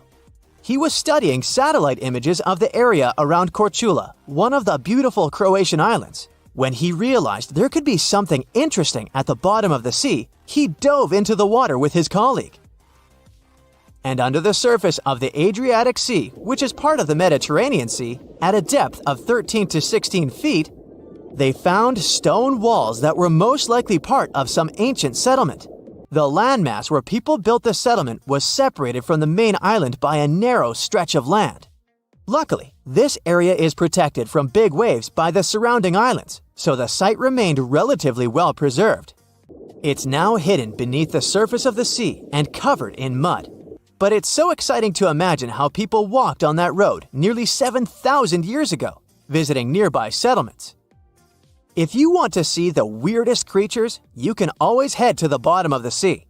Actually, scientists have determined there could be more than 30 potentially new species at the bottom of the Pacific Ocean. They've collected them using their remote-controlled vehicle. That's a big step because until recently, they could only study such creatures through photographs. I'm talking about segmented worms, different types of coral, some invertebrates similar to centipedes, and many others. But there are also many old freaky creatures that we already know about that look like they came from sci-fi movies. Red octopus, blobfish. Okay, this one kinda looks normal until you raise it to the surface. The goblin shark, Sloane's viperfish, zombie worms. Ugh. Yeah, I hear ya. Let's move on. The seafloor hides things from space too. There are traces of rare forms of plutonium and iron at the bottom of the Pacific Ocean. And what's awesome is that all this has come from space. These radioactive materials probably formed during some kind of cataclysmic event in space and eventually made their way out to our beautiful home planet. And this extraterrestrial debris most likely appeared on Earth within the past 10 million years. After it fell to the Pacific Ocean and settled at a depth of almost a mile, it became part of all those layers of rock down there. Plutonium is especially exciting for scientists. I mean, only tiny amounts of it have been found, hundreds of atoms maybe. But it's still remarkable because these atoms are created by exploding stars. Things like this can help us better understand how the universe produces elements heavier than iron, like plutonium, gold, uranium, and platinum. We're still not sure about the origins of these elements. For a long time, scientists believed that supernovae, which is when a star comes to its end in a fabulous explosion, were responsible for creating these heavy elements. But it seems it's not just that. Some other cosmic events, such as the collision of neutron stars, which are super dense collapsed stars, or some rare types of supernovae, could also be involved. Whoa, let me get my popcorn. Many terrifying animals live deep beyond the waves, like this vampire squid living 3,000 feet below the surface in almost complete darkness. This animal has a cloak, like a vampire's. That's why it's called the vampire squid. Deep down at the bottom, it can't use ink to defend itself. So this animal has developed an unusual tactic. It glows slightly to scare away predators. If this tactic fails, the vampire squid can turn its body inside out, revealing tiny spikes. When you translate its scientific name, Vampiroteuthis infernalis, it literally means vampire squid from the nether. Despite its terrifying looks, it's a harmless ocean animal. This previous creature was not from space, but this object definitely is. Before Elon Musk found a way to reuse rockets, NASA would simply drop old ones after launching astronauts into space, most of the time in the ocean or deserts. In 2012, Jeff Bezos launched a mission to find the Apollo 11 rocket. They found it by using sonar, but it was in terrible condition. It was sitting on the bottom of the ocean, not far from the predicted site. They were able to rescue the engine and reconstruct 2 of them. The most famous lost city is Atlantis, but sadly, we still haven't discovered it. However, Heraklion was also just a myth until one British pilot saw something that looked like a city while flying over the Mediterranean Sea. He reported it, and 60 years later, a group of divers went there. They were shocked when they found an entire city underwater. It was loaded with artifacts that could tell us a lot about the history of the place. Now it's one of the best underwater archaeological sites in the world. It's believed that the rising sea caused the whole city to go underwater. The Titanic sank in 1912. The wreck was claimed to be officially discovered 74 years later. In reality, though, a fisherman found the Titanic 8 years earlier while fishing in the Atlantic Ocean. He was pulling out his net when he spotted a head stuck in it. Luckily, it was just a doll's head. Years later, after the fisher had passed away, his son sold the doll to a doll collector. She did a lot of digging and research on every person who had a porcelain toy on the Titanic. She found the owner of the doll. Ava Hart was on the Titanic and had a doll with her. Ava survived the catastrophe by a miracle, but her toy didn't. Hart even wrote about the doll in her journal, and every detail matched the toy found by the fisherman. The tripod fish lives deep in the abyssal zone, around 20,000 feet below the surface. It's adapted to such immense depths and uses its tripod fins to stay still on the bottom. This creature doesn't have big eyes, but even if it did, these eyes would be useless in the darkness.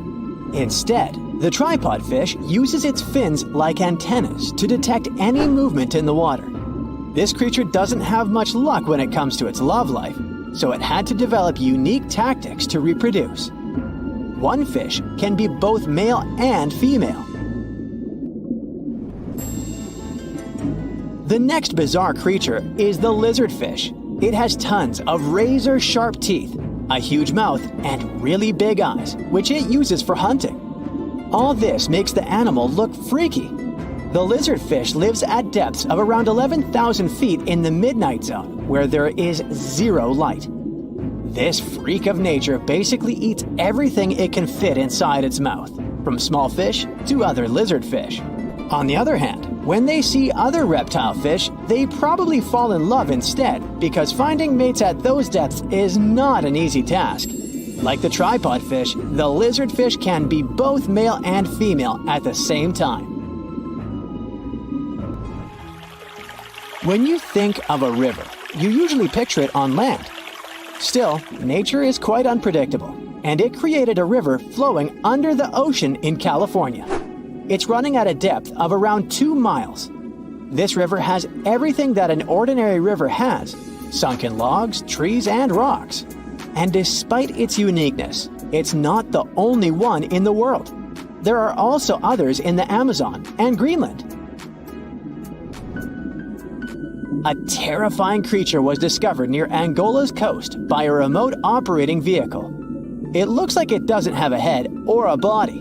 It was sitting at a depth of around 4,350 feet below the surface. After doing research, scientists concluded it wasn't anything from a sci-fi movie, it was just a cluster of siphonophores stuck together. In 2015, some random guy was diving in Caesarea, and something shiny caught his eye. He reached out, grabbed it, and realized it was a gold coin. After that, he examined the bottom and found out that there were many more. He reported the incident to the local authorities, and they concluded that he had found Arabic treasure. The coins were made of solid 24-karat gold and were a few thousand years old, but due to the perfect salinity and temperature, they looked brand new. The coins belonged to a ship carrying cargo.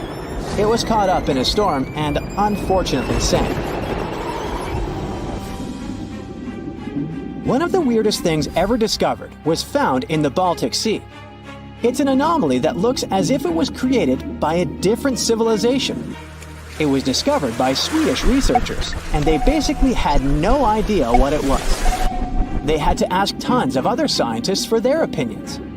When you look at this formation from above, it's 200 feet long and looks exactly like a fallen spaceship. It's hard to believe that it's a natural formation, but spoiler alert, it's totally made by nature because the Baltic Sea has gone through many erosions throughout history. Most likely, the bizarre formation is the result of these processes. A group of divers in Madagascar were shocked when they found this 7-foot monstrosity of a knife on the seafloor. The speculation started immediately, and many said that the knife was from some giants that had fought megalodons and lived on Earth thousands and thousands of years ago. That could make a nice story, but the knife is most likely a movie prop that was lost at sea. One of the ocean's most bizarre animals is the frilled shark. It's believed that this fish is the reason for all those sea serpent stories that sea explorers of the past wrote about. These animals live pretty deep in the ocean, but sometimes they can be seen in shallow waters. It's super rare, but possible. The frilled shark has a big mouth sporting around 300 teeth. It also has a long body that looks like a lizard's, and it is truly a unique species of shark. Its prey can be half of its size because this shark's stomach is like that of a snake, and it can swallow huge fish or crustaceans. Spotting a few worms in your garden is no big deal, but after seeing a 26-foot long one in the ocean, you will make your wetsuit a little wetter. This worm is super rare, and it's completely harmless to humans. It's actually not a giant worm. It's a cluster of zooids that are stuck together in a worm-shaped formation. They usually only eat plankton, bacteria, and other tiny things that can be found in the ocean. Probably the scariest thing in the ocean that is 100% real is the Magna Pinna, which can be found at crazy depths of 20,000 feet below the surface. This monster looks like an underwater Slender Man, but it's just a squid with really long tentacles that can reach a terrifying size of 8 feet. This guy has only been seen a few times, and basically, we don't know much about this creature so far.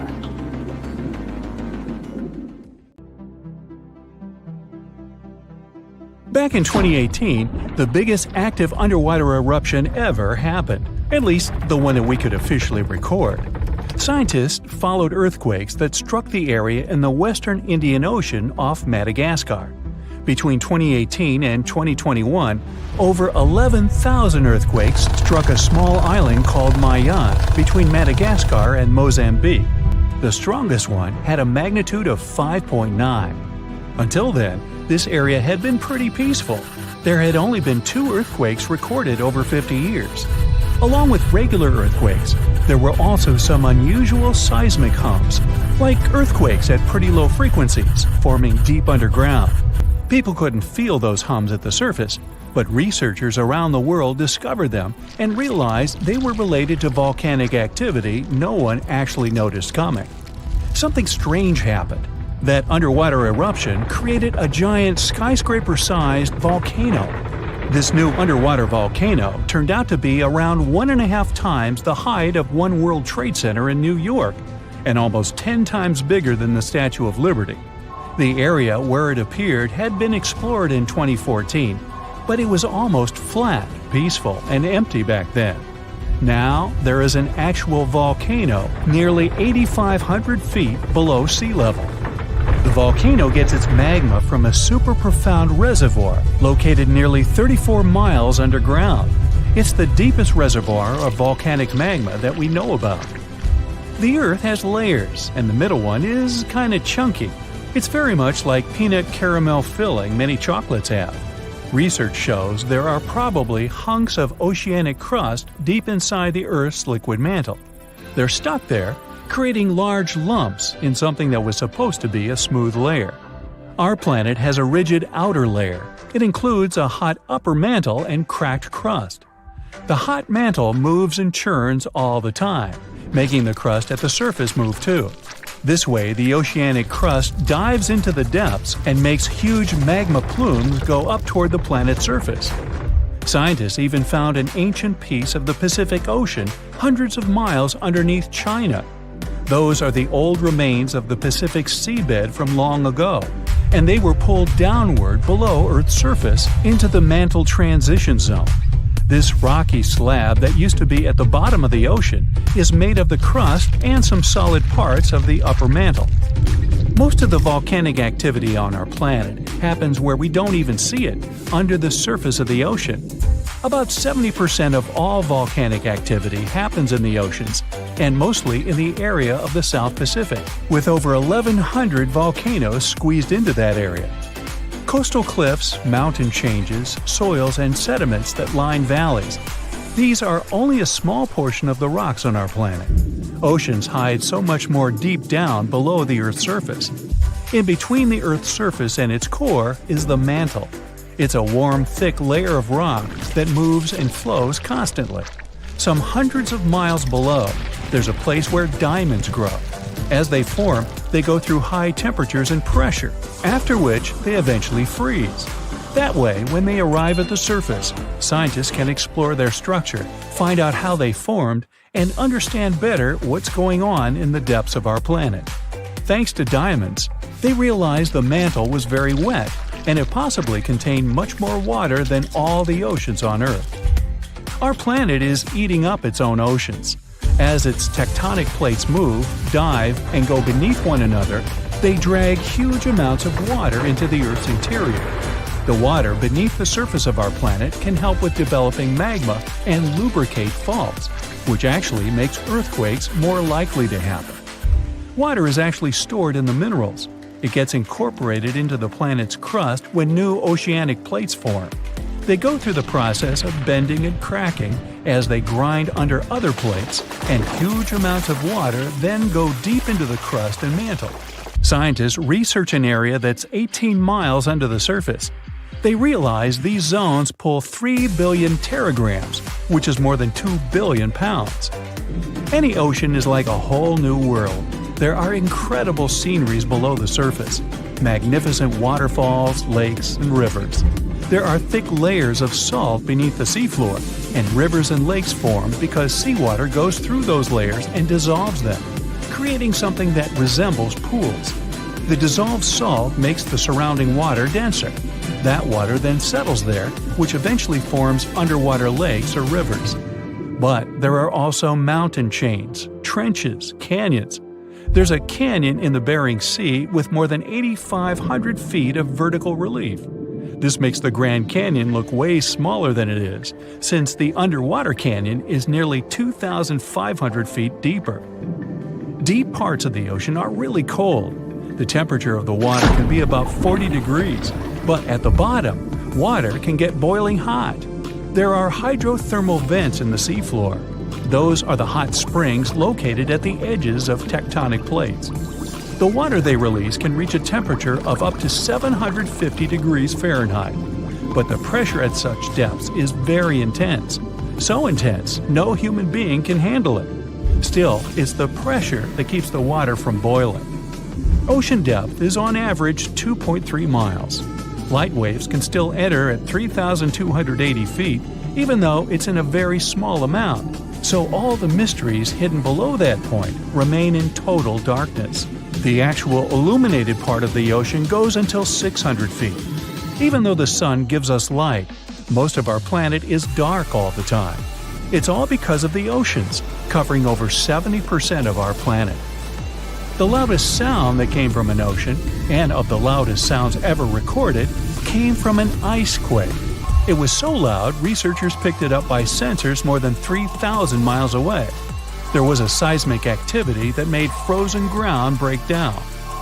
The Antarctic ice sheet is bigger than the continental part of the United States and Mexico together.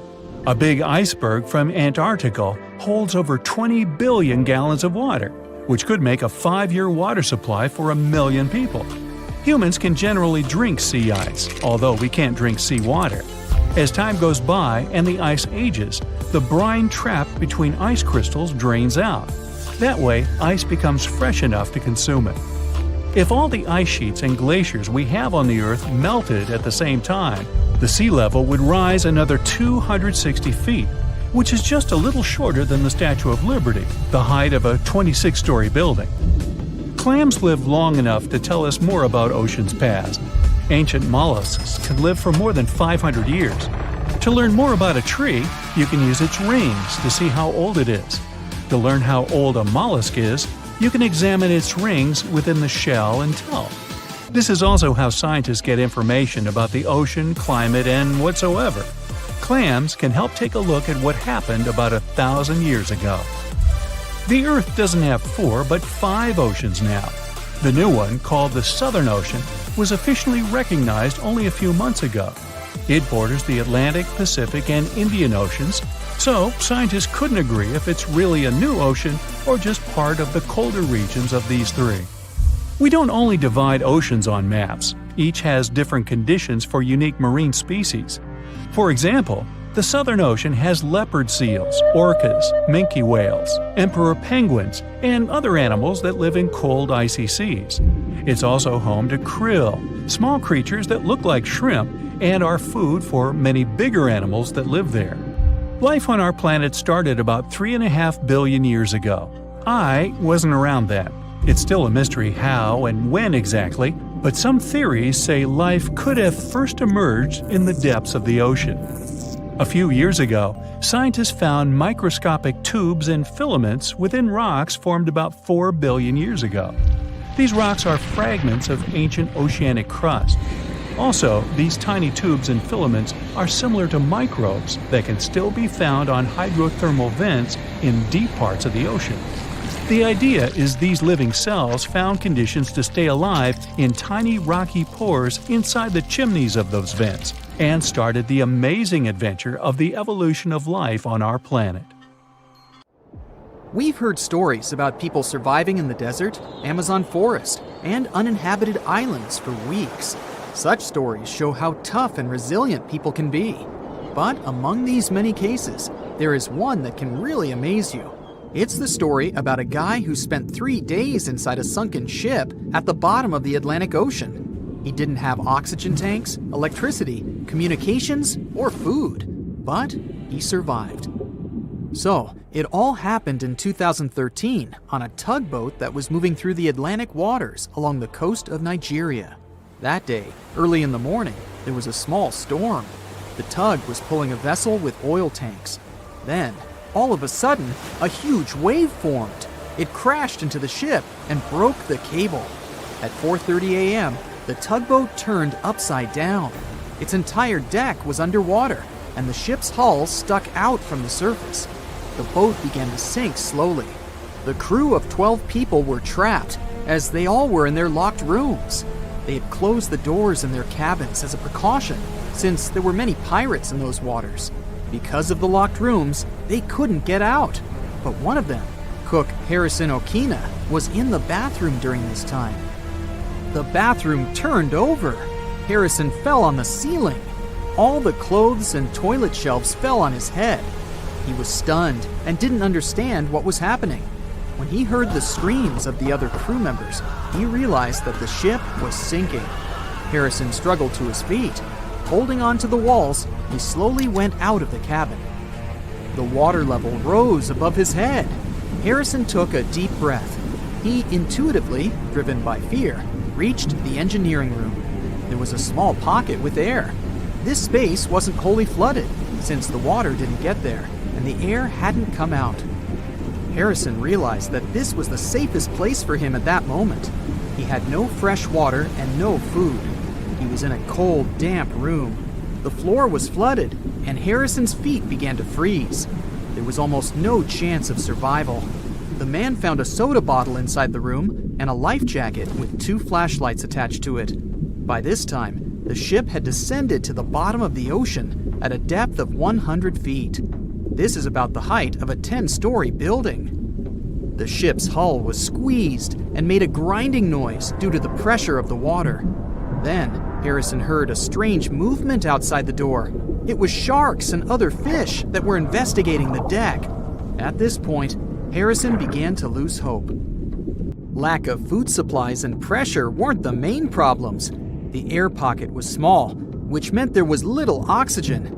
Every 24 hours, an average person consumes about 350 cubic feet of air, which means Harrison had less than 1 day left to breathe. But despite this, he lived in such conditions for about 60 hours. This happened thanks to the water. The pressure around the ship was so intense that it compressed the air by about 4 times. Another problem was the cook's breathing.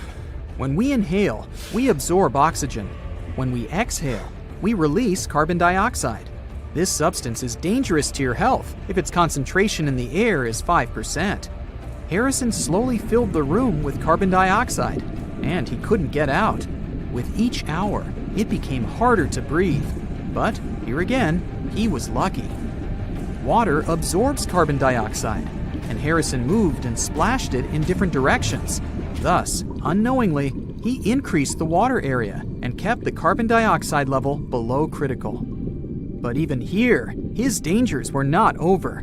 Hypothermia may occur in a dark, cold room. It's a condition when your body temperature drops below 95 degrees Fahrenheit. You get cold, and your perception of the world gets distorted. You don't understand where you are and what's going on. You may lose your memory and even experience terminal burrowing. This weird behavior occurs during hypothermia when a person tries to find a small shelter, even if they're in a closed room. They can even start digging the cold floor with their bare hands. At the same time, a person quickly freezes and loses consciousness within 2 hours. Harrison's room was filled from below with icy water.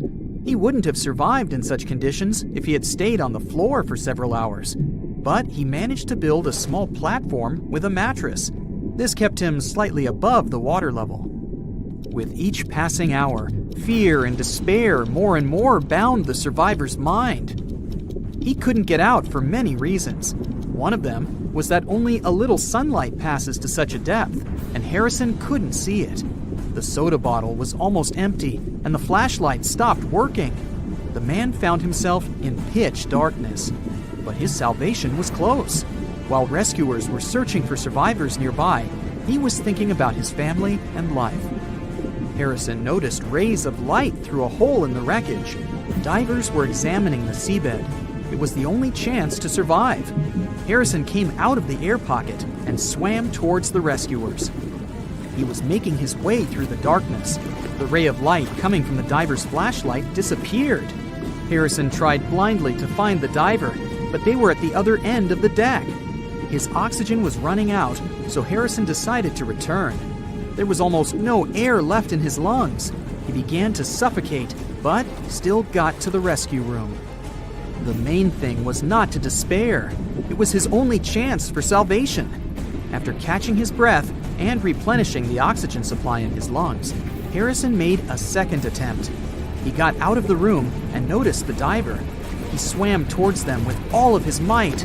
The lifeguard didn't see Harrison, so the cook knocked on his neck from behind and grabbed his hand tightly. The diver was initially scared, but he realized a living person was in front of him. Harrison swam to his room and led the lifeguard as his oxygen ran out. You can easily find a recording from the diver's camera on the internet, where the frightened Harrison was in his rescue room during a meeting with the diver. The rescuers gave him an oxygen mask. They didn't believe there was a living person in front of them. Harrison couldn't immediately get to the surface because of the pressure. He spent about 60 hours on the seabed, so he needed to change the pressure levels slowly to prevent damage to his health. Therefore, the divers put him in a decompression chamber to gradually reduce the external pressure. Then, when Harrison got out, he saw the stars. The cook thought that he had been at the bottom of the ocean all day, so he was surprised when he found out that he had been underwater for 60 hours. Also, he thought that all the crew members had forgotten about him and left the ship at the beginning. Many years have passed since then, but Harrison still has nightmares about his air room. Sometimes he wakes up in the middle of the night and tells his wife that the bed is sinking and they're now at sea. A similar case occurred in 1991 with scuba diver Michael Proudfoot. He was studying a sunken submarine off the coast of Baja California. During this dive, he accidentally broke his breathing regulator and deprived himself of oxygen reserves. Michael couldn't get to the surface because he was too deep. He wouldn't have had enough air in his lungs. Fortunately, the diver found an air pocket inside the ship. He swam there and waited for rescuers. For 2 days, he was underwater in complete darkness. He ate raw sea urchins and drank a small amount of warm water from a found pot. Fortunately, rescuers found him. Michael Proudfoot got out of the trap and stayed alive. Night enveloped the desert above Heracleion. A group of archaeologists moved through the labyrinth of sunken ruins, illuminating their path with powerful flashlights. Suddenly, one of the researchers, Dr. Martin Hale, stopped in front of a temple wall. He carefully brushed away a layer of sand and discovered a strange bas-relief. A woman holding a creature with an unusually elongated head and enormous eyes. "This can't just be a stylized depiction of an infant," whispered his colleague, Alice Carter. "The Paracas skulls in Peru have similar shapes. Could this be evidence of hybrids?" The question remained unanswered, but the mystery of Heracleion continued to intrigue scientists. Theories ranged from ancient cults to contacts with extraterrestrial civilizations. However, biologists established that elongated skulls could be the result of artificial cranial deformation, a practice common in ancient times. No DNA analysis has shown traces of non-human genetics. Meanwhile, in another part of the solar system, the Viking 1 probe transmitted an image to Earth of a rock formation on Mars resembling a human face. The photograph instantly became a sensation, fueling conspiracy theories. "It's just pareidolia," astronomers stated. "The human brain is wired to recognize familiar shapes in random forms." Decades later, when NASA sent more advanced spacecraft, images confirmed that the face on Mars was merely an ordinary hill, with shadows creating the illusion of facial features. However, proponents of the ancient Martian civilization theory insist that the truth is being concealed. No less mysterious are the artifacts of the Maya civilization. Their bas-reliefs depicting beings resembling astronauts, their complex astronomical calculations, and myths of gods descending from the heavens suggest possible contact with extraterrestrials. Some researchers associate Kukulkan, the feathered serpent god, with alien beings. However, historians remind us that such imagery appears in many cultures and may carry purely symbolic meaning. In Scotland, on Arthur's Seat Hill, children stumbled upon 17 miniature wooden coffins with tiny figurines inside. The origin of these remains unresolved.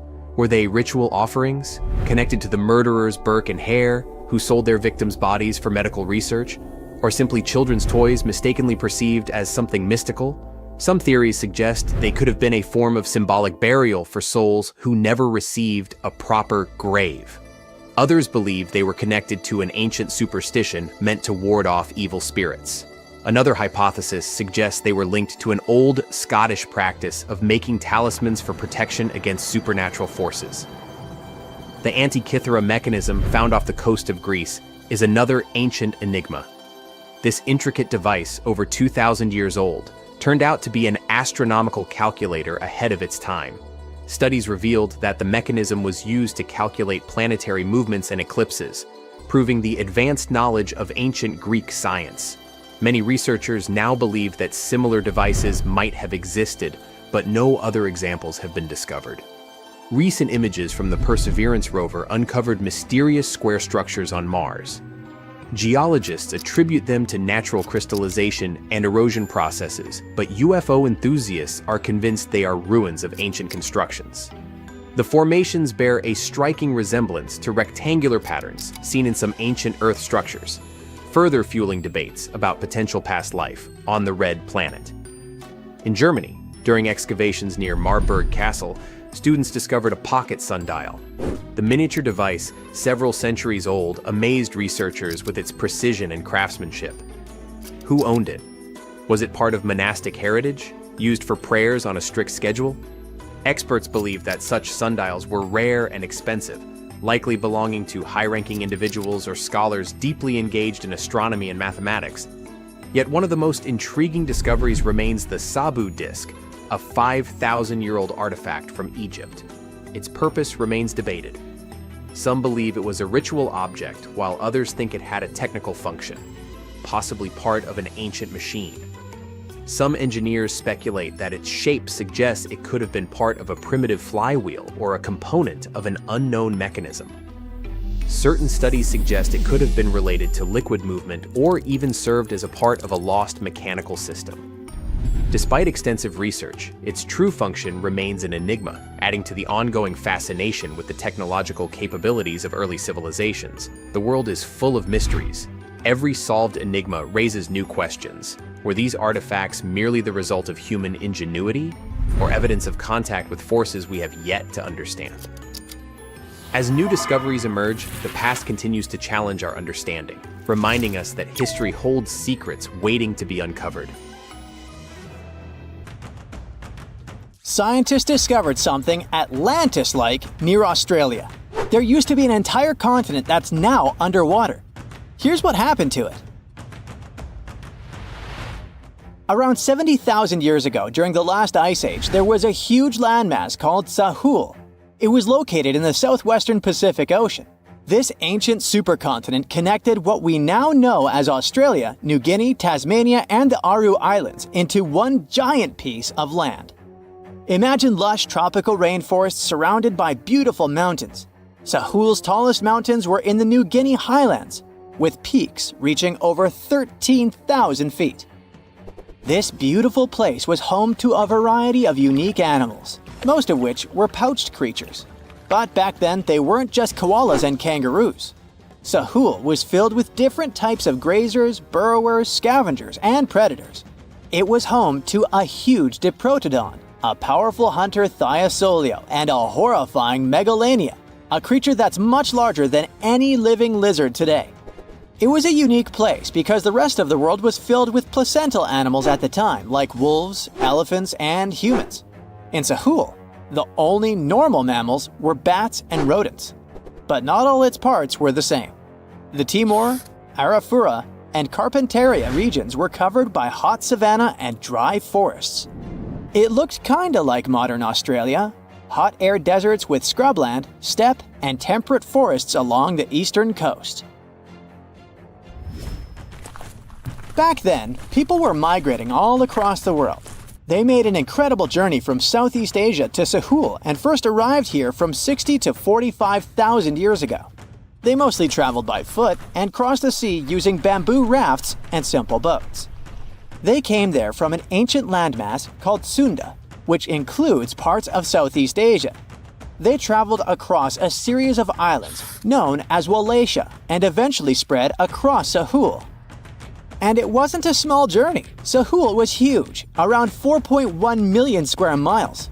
That's bigger than the USA or Canada. It stretched from the equator to around the southern part of New Zealand.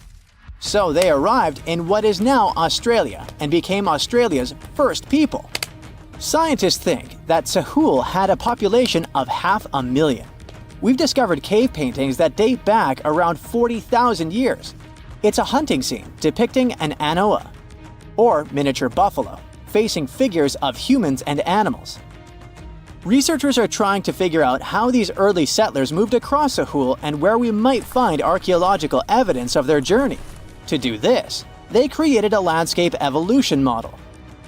The simulation showed how Sahul changed between 75,000 and 35,000 years ago. It showed potential migration routes and archaeological sites. Humans likely traveled along coastlines and rivers. But how did Sahul get submerged off the coast of Australia, similar to the mythical Atlantis? During the last ice age, much of the Earth's water was locked up in large ice sheets and glaciers. The sea levels were much lower than they are today. After that, the global temperatures increased. The ice sheets melted and the sea levels rose, flooding the land bridges that once connected different parts of Sahul together. About 8,000 years ago, New Guinea separated from mainland Australia, and then, about 6,000 years ago, Tasmania did the same. We still can explore the underwater parts of Sahul thanks to new technology. Divers explore and collect samples directly from the ocean floor. Underwater drones can go to places that are too deep or dangerous for humans to explore. And with sonar mapping, scientists use sound waves to create maps of the ocean floor. It's like using an echo to see what's underwater. The sound waves bounce off the seabed and come back, helping us create a picture of what it looks like. Deep underwater, archaeologists have found stone tools and other artifacts.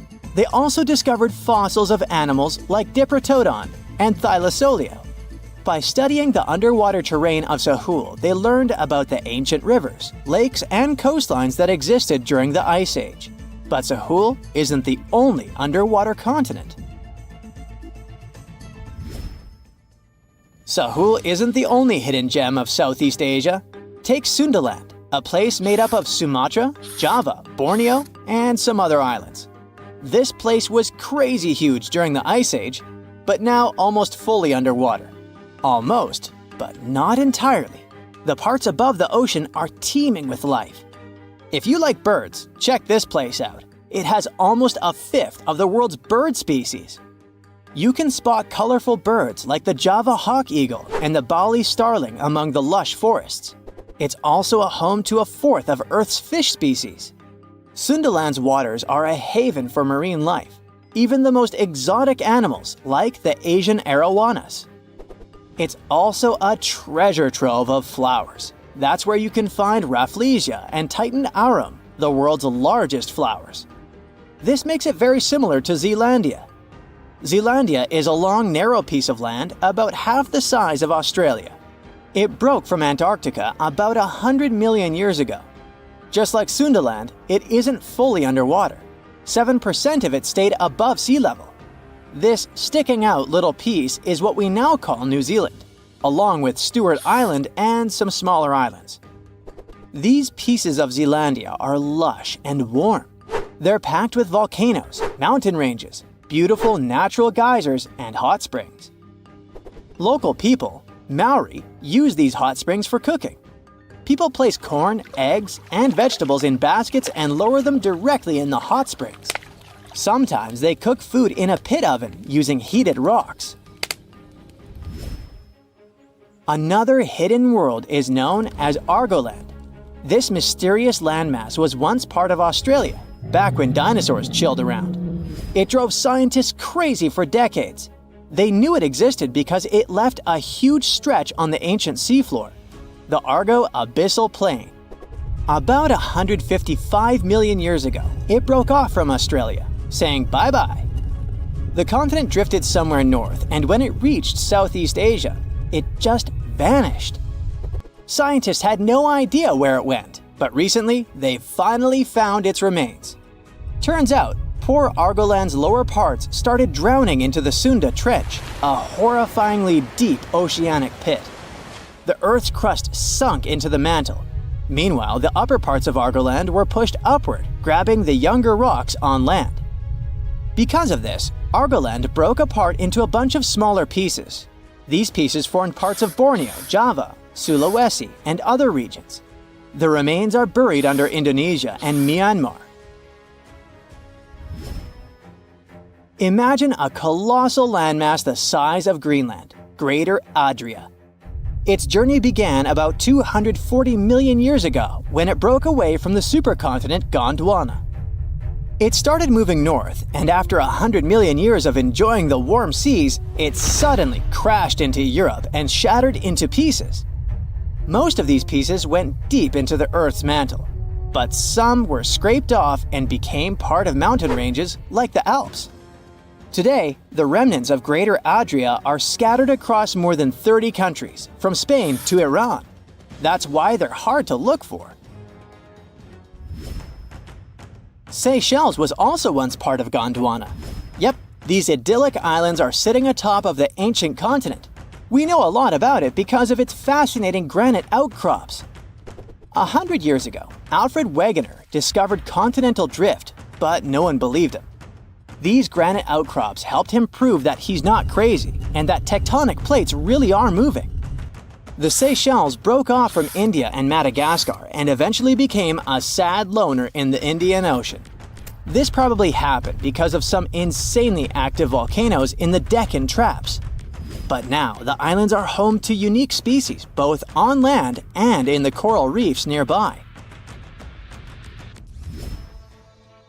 Mauritius broke off from India after the dinosaur wiping. Along its journey, it stretched into a long ribbon-like shape and also broke into pieces. Now it's all scattered beneath the Indian Ocean. Scientists stumbled upon this lost land by studying tiny ancient crystals called zircons. These zircons are like time capsules. They date back an astonishing 660 million to 2 billion years. That's even older than Mauritius itself. These ancient crystals hinted that there's another Atlantis somewhere nearby. Turns out there are hidden continents all around the world, and maybe we'll discover more of them in the future. You've probably heard about the mysterious sea state of Atlantis. It was a high-tech utopia where people lived happily, but then something happened, and Atlantis disappeared from the face of the earth.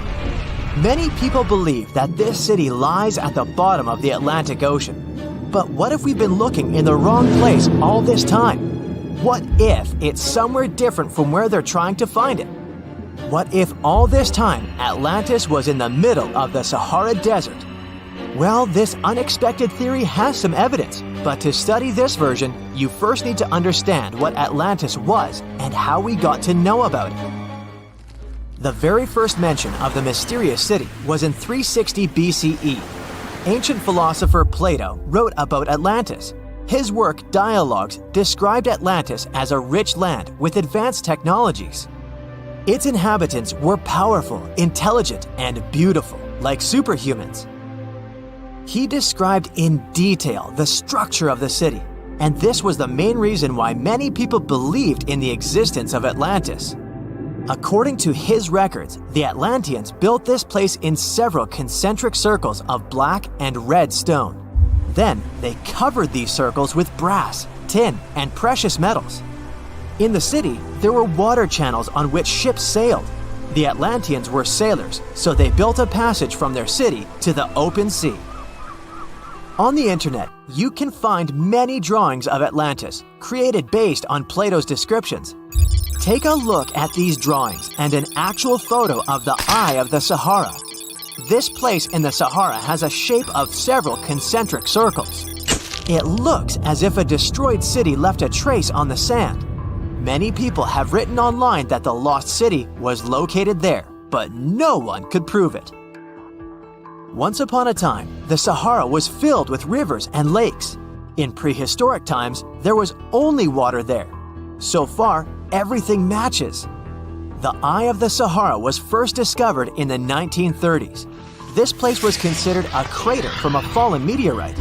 But in the middle of the 20th century, scientists conducted a soil analysis and refuted the version with a fallen space rock. In the end, everyone agreed that this was a dome of molten rocks under which magma was raging. For millions of years, wind and water had been destroying the formed landscape and eventually made it look like perfect circles. But what if the Atlanteans once came to this place and used natural circles to build a city? In this case, we would have many traces and artifacts from this developed civilization. And yes, archaeologists did find some arrowheads, spears, oars, and other things there. But this has nothing to do with Atlantis. In the eye of the Sahara, a multitude of Acheulean artifacts lies. It was an ancient tribe that frequented this place. For the first time, Acheulean tools appeared more than 1.5 million years ago. Some of the items found there may be 130,000 years old, and according to the records, Atlantis existed about 12,000 years ago. Archaeologists found no artificial structures in this place. There was also no debris or traces of a large city. People would have found some stuff if a big city with advanced technologies had existed here. The main supporter of this idea was one YouTube channel. It collected 1 million views and attracted the attention of many historians and anthropologists. The theory that the Eye of the Sahara is Atlantis was quickly refuted. People found too many discrepancies between this place and the description of Atlantis. The author tried to catch the viewer's attention by presenting external similarities between the natural landscape and the fictional ancient city. Another popular theory claims that Atlantis was a real continent located off the Bahamas, but then this city was swallowed up by the Bermuda Triangle. According to this legend, the city ruins still lie at the bottom of the triangle, but there's no confirmation of this theory either. Writer Charles Berlitz invented it. Adherents of this theory claim that the walls and streets in the western part of the Bahamas might be the ruins of Atlantis. But scientists disagree. They have proven that these walls are natural formations of coastal rocks.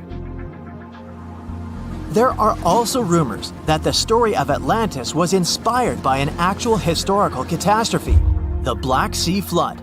This is the Bosporus, a strait in Turkey connecting the Black Sea and the Sea of Marmara. Around 5600 BCE, the Black Sea was twice as small as it is now and had many cities on its shores. Unfortunately, a huge flood destroyed this flourishing civilization. Within a year, cities descended underwater, and surviving inhabitants moved to foreign lands and spread stories about the flood. Maybe these stories inspired Plato to come up with Atlantis. In the 1950s, people came up with another version. Atlantis was the continent that is now Antarctica. Tens of thousands of years ago, a warm continent with a developed city shifted to the northern part of our planet because of the movement of Earth's crust. The Atlanteans couldn't adapt to the cold conditions, and Atlantis was covered with a thick layer of ice. This theory was refuted when scientists began studying the tectonic plate's nature. It turned out that Earth's crust couldn't have moved such a huge continent as Antarctica.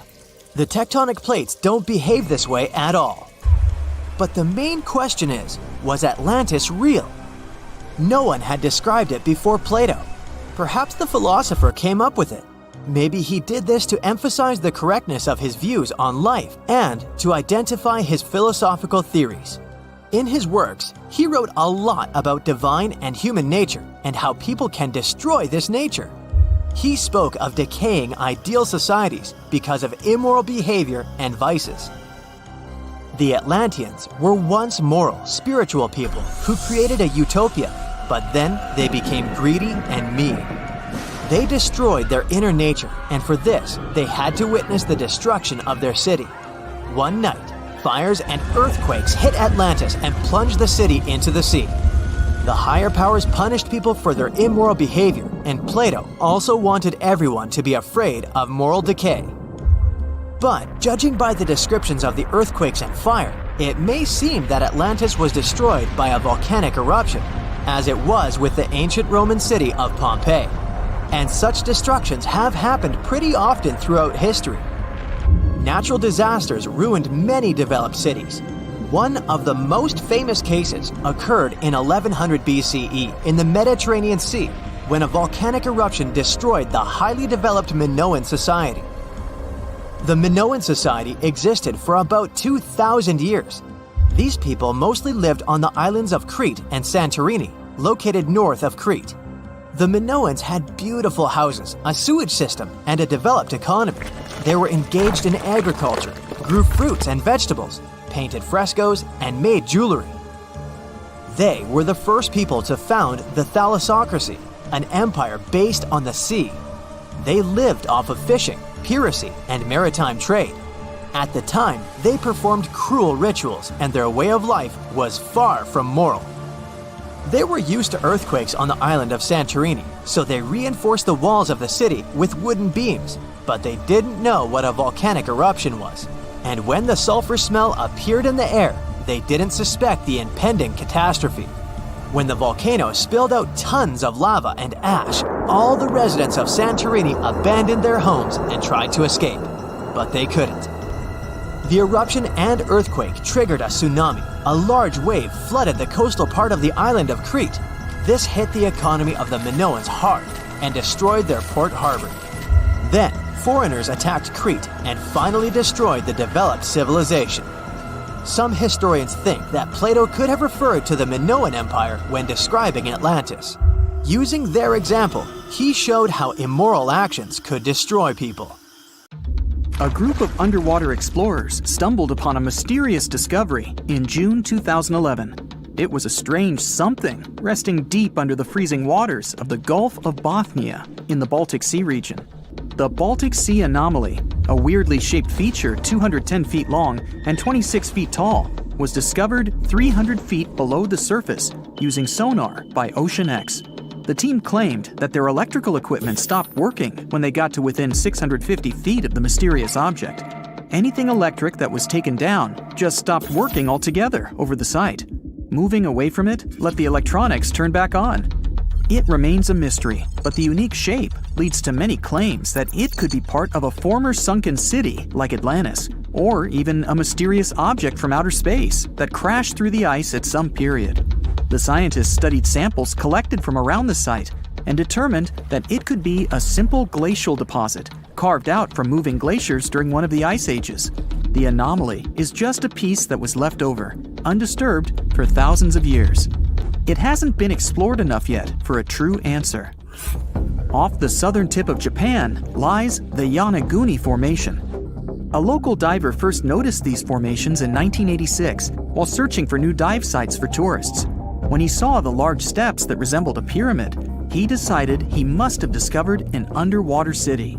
Archaeologists believe that the structures belong to a long-forgotten fabled civilization, just like Atlantis, that had vanished beneath the waves thousands of years ago. Structures inside the pyramid that resemble stonework, like castles and a stadium, are connected by roads and what seems to be large walls all the way around. The marks in the stone show quarry work with faded faces and rocks sculptured into animals. But other experts say that the symmetry of the rocks is not as perfect as reported, and that it appears to be solid rock rather than carved blocks. For them, it's just a coincidence. Research is going on to determine if it's truly a lost civilization or nature just having a little fun. The Lincoln Memorial is gigantic in size, and the view of the reflecting pool mesmerizes visitors. For enthusiasts that love history, searching for the famous carved lettering mistake in the walls is also part of the journey. With high hope for the future, no prediction in regard to it ventured. Except the sculptor accidentally spelled future with an E instead of an F. There is a chamber in the building's foundation that's also worth a visit. You can even find a cave-like structure where stalactites form from the dripping water through the limestone through a secret door. There's graffiti from unknown construction workers on the supporting columns inside this cavernous space. Around the northern tip of Queensland, Australia, an uncommon cloud formation that rolls through at dawn scares the tourists. These clouds are called morning glory, a very rare type of cloud that seems to almost roll across the sky, looking like a massive tube. Measuring up to 600 miles long, this phenomenon is the result of an updraft pushing through the cloud, creating a rolling appearance. They believe the moist, cool air at the back of the clouds causes them to sink downward, almost dropping onto the land. In northeastern Thailand, 466 miles away from Bangkok, a 75 million year old rock formation sticks right out of the mountains and into the forest. Looking like a pod of whales swimming together, this place is called Three Whale Rock.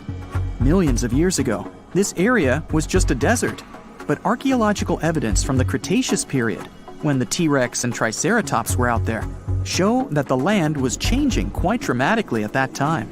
It's believed that the sandstone mountains were lifted by plate tectonics and erosion by the Mekong River. It resulted in the strangely shaped rock formations that stand out today. Anyone willing to hike the network of trails can reach the place and find waterfalls, as well as a wide variety of plants and animals. From the very top of these huge monoliths, the beaches of Mekong, the mountains, and forests stretch in all directions. One of the most talked about books of the 20th century was an ancient text that no one could read. The Voynich manuscript was discovered in 1912 and is the world's most mysterious manuscript. Looks like it's withholding many secrets from the world. The handwriting inside is of an unknown language or code. It's heavily illustrated with strange pictures of unknown objects and zodiac symbols. The drawings of different plants are the most intriguing thing about the book, as none match any plant species on Earth that scientists are aware of. A professor of applied linguistics in England claimed to have deciphered some of the characters in the book, but as of yet, everything is still unintelligible. Jellyfish lightning sprites are electrical discharges high in Earth's atmosphere. They're associated with powerful thunderstorms, but they're not the same clouds that give us rain. These sprites occur at 30 to 50 miles above the ground, in the mesosphere. Artificial lights at night make it a lot more difficult to see this faint lightning, but it can be well over 30 miles wide. The red sprites are a type of cold plasma discharged above a thundercloud, turning red with the nitrogen in the atmosphere. They work as a balance of the lightning charges between storm clouds and the ground below. When freezing temperatures hit orchards in Michigan, the local early birds woke up to unusual ice sculptures hanging off tree branches. Ghost apples, perfectly formed ice apples. Finding one is very difficult, as everything has to be perfect for this to occur, and it's got to be freezing cold. This rare weather phenomenon causes the apples to freeze on the branch, with rain coating the apples in a thin layer of ice. The apples then thaw and leak out like applesauce, leaving just the beautiful ice shell behind. The Gateway Arch in the city of St. Louis is just like looking back in time. What most visitors don't know is that the arch also provides a glimpse back to its construction. The arch is the tallest national monument in the United States, standing at 630 feet high and 630 feet wide. It was built to withstand earthquakes and high winds and can sway up from 1 inch to 18 inches in a 20-mile-per-hour wind. It also contains the stories of over 700,000 people from St. Louis kept in a time capsule that was welded to the very top. Found in any snow-covered mountain area, like the Rocky Mountains, the wind, temperature, snow, ice, and moisture have to all work together for you to see the phenomenal rings known as snow rollers. Starting with quite a thin layer of damp snow on the ground, it needs to sit on top of ice or powdered snow. Then, a strong enough breeze has to move a layer into a donut shape and gently start rolling down a hill, just like a snowball. Once it stops rolling, it can be the size of a baseball or as large as a car tire. It all depends on how strong the wind was blowing that day. A newly formed snow donut won't stay around for very long, as the dust is quite light. The Antikythera mechanism is a type of ancient computer that's baffling the scientific community with its extraordinary mechanics. A Greek ship sank off the coast of the island of Antikythera some 2,000 years ago. It was only discovered in 1900 by sponge divers. Archaeologists started sorting out the artifacts retrieved from the wreckage when they came across an object that didn't seem to fit into the time it was created. The machine seemed to follow time, the movement of stars, eclipses, moon phases, and even countdowns to events like the Olympics with amazing precision. No mechanism would come close to this until the 14th century, when they started building geared clocks in Europe. Archaeologists in Turkey believe they might have found the oldest known architectural construction in the world. It's over 10,000 years old, according to the experts. Found in ancient farming communities, these monolith pillars were up to 18 feet high. They were probably used for social events and rituals, but not much is known about them. Some of these large stone structures were human-shaped, with animal carvings and stone rings built into them. Recently, archaeologists have found rectangular buildings around the site. The communities that built these monuments were the start of the move into modern civilization. Lake Michigan is one of the largest and most mysterious freshwater lakes in the United States. And now, deep inside it, scientists have stumbled upon something unexplainable. Vast, round craters scattered all across the lake's floor. It all started in 2022. A team of researchers wanted to map the lake's bottom and look for some shipwrecks. At first, they were sure it's going to be just some typical rocky terrain or sandy patches. But what they saw on their sonar screens stopped them cold. Strange, circular shapes that looked almost too perfect to be natural. They were hiding about 500 feet beneath the surface, in places where the water turns dark and impenetrable. Those guys are huge, ranging from 300 to 600 feet wide. They also plunge nearly 40 feet deep. And there are dozens of them, neatly arranged like some footprints. But the team had no idea what these things were. Then, in August 2024, the mystery only deepened. Using a remotely operated vehicle, they got a closer look at these formations. There were about 40 of them. No one had ever seen anything quite like this before in the Great Lakes. What could have created those craters? Could they be ancient? Perhaps remnants of some geological event lost to time? If that's the case, it's weird how long these holes have likely been sitting there, undisturbed. Theories started popping up. One possibility was that they could be sinkholes, or dolines. Those are basically holes that suddenly appear in the ground when the surface layer collapses. The rock beneath the surface, often made of limestone, gets slowly dissolved by water over time, creating voids underground. When the surface of those voids can no longer hold its own weight, it caves in, and this forms a hole. Think of it like when you poke a straw through the lid of a drink. Sinkholes can be small dips or huge, spanning up to 2,000 feet. They can happen gradually or all at once. Sometimes they can swallow entire cars or even buildings. And Lake Michigan sits on limestone bedrock. It erodes pretty easily when water flows through it. Sinkholes like these have already been found in Lake Huron, and they look kinda similar. But there are some plot holes, no pun intended, with this theory. For example, it's wild how they all would be so huge. It's also weird and pretty rare for sinkholes to occur in a lake bed. They also kinda resemble a straight pattern. They seem to extend generally southward, forming a loose line, which is pretty weird. If these are sinkholes, then they're definitely not playing the usual geological rules. Though it might be some new, unusual process at play beneath the lake's surface that we haven't discovered yet. There's another theory though. Glaciers. Glaciers are wild rivers of ice. They covered much of the Earth during the last ice age, and they're incredibly powerful. While they might move slowly, sometimes only a few inches per day, they have such immense weight that they can reshape entire landscapes over thousands of years. Glaciers can grind and scoop the land beneath them. They're basically like colossal bulldozers. Their weight, combined with the slow but steady movement, grounds down everything beneath them: rocks, soil, even bedrock. This can create deep gouges in the Earth's surface, called glacial troughs. During the last ice age, there were lots of glaciers all over the northern US, including the Great Lakes region. If they moved across what is now Lake Michigan, they could have carved out these deep holes. Glaciers often move in a pretty straight path. As they move, they cause terrain to erode, but the resulting erosion varies based on terrain. Sometimes there are places where the bedrock is softer or fractured, and these places are more easily carved and crushed by the glacier. That could explain why some holes could be bigger and deeper than others. Harder bedrock is less affected. But usually this leads to rounded, crescent-shaped depressions known as chatter marks. Those marks are more like grooves rather than circular, big craters like those in Lake Michigan. Once the glaciers melted, the Great Lakes themselves formed.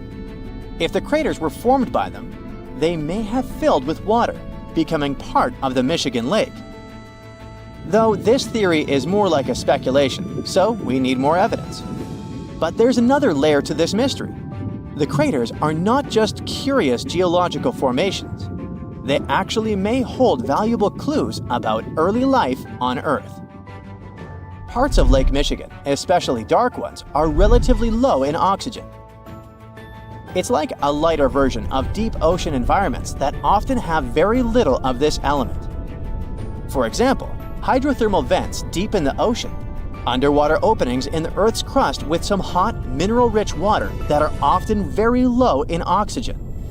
But some organisms love places like these. For example, opossum shrimp. Teeny tiny shrimp-like creatures that love cold, deep waters. They get their name because they have a pouch to carry their young until they're ready to be on their own, like an opossum. Or deep-water sculpin fish, small bottom-dwelling fish that also enjoys cold lakes. They're well adapted to living in dark waters and usually stay close to the lake bed.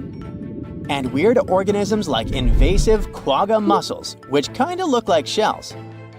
These are small freshwater mussels that have spread there to the Great Lakes. They attach themselves to hard surfaces and can cause problems for ecosystems by competing with native species for food and space. All these guys could be in Lake Michigan, and even more. There might be microbes or even bacteria that are specially adapted to these harsh conditions, just like it was in Lake Huron.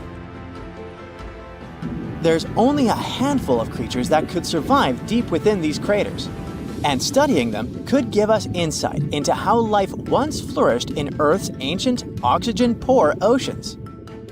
That's because it's in places similar to these, where some of the earliest life forms thrived. Early Earth had an atmosphere with little oxygen, although it was much more hot and ancient microbes adapted to this. The Great Lakes, especially Lake Michigan, have always had a bit of a ghostly reputation. Like even this mission was organized to study the shipwrecks. There were about 6,000 of them in the Great Lakes. Many of these wrecks are still sitting on the lake beds, preserved by the cold, fresh waters. And shipwrecks aren't the only strange things tied to the Great Lakes. Over the years, there have been stories of unexplained disappearances. Boats and even planes have vanished without a trace.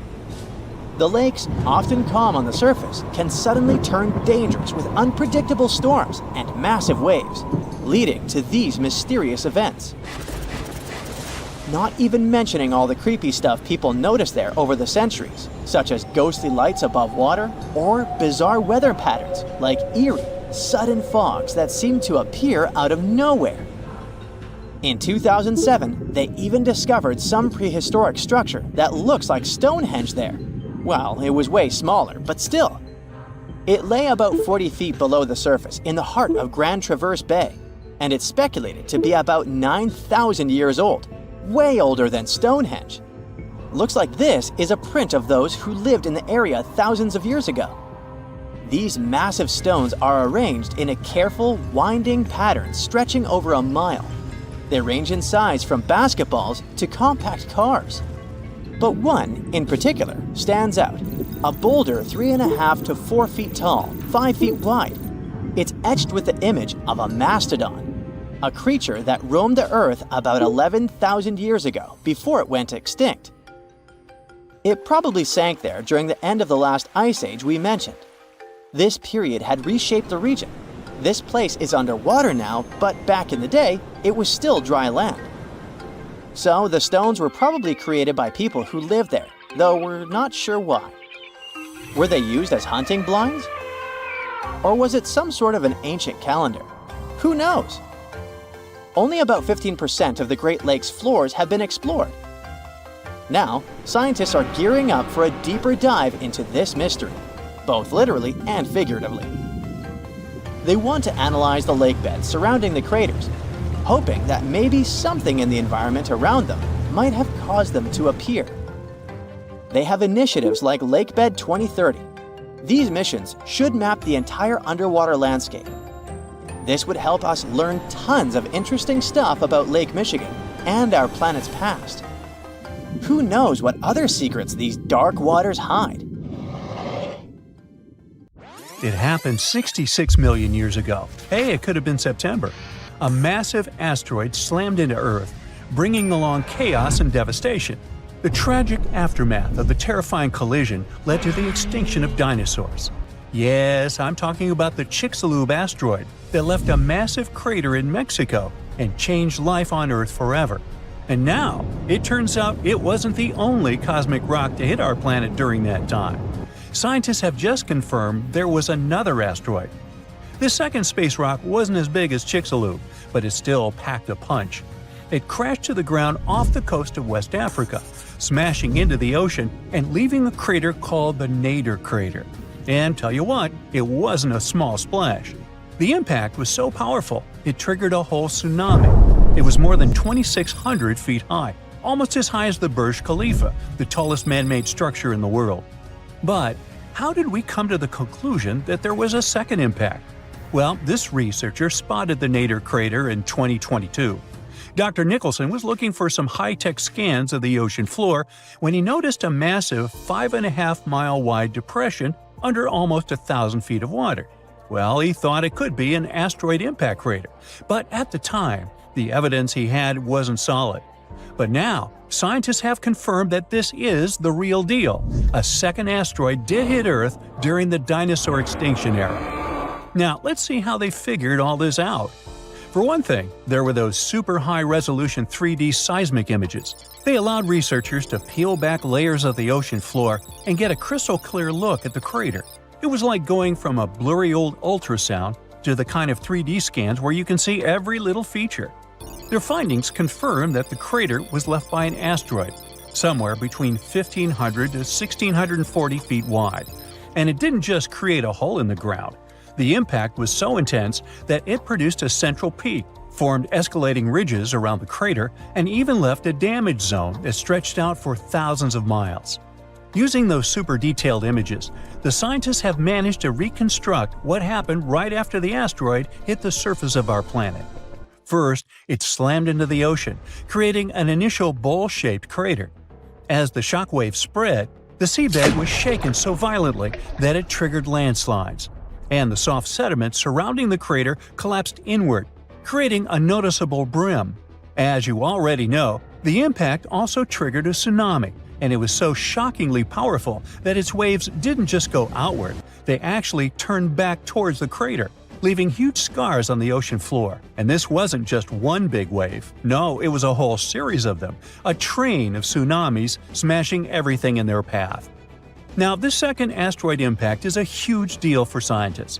It's a rare opportunity to study a marine impact crater in such incredible detail.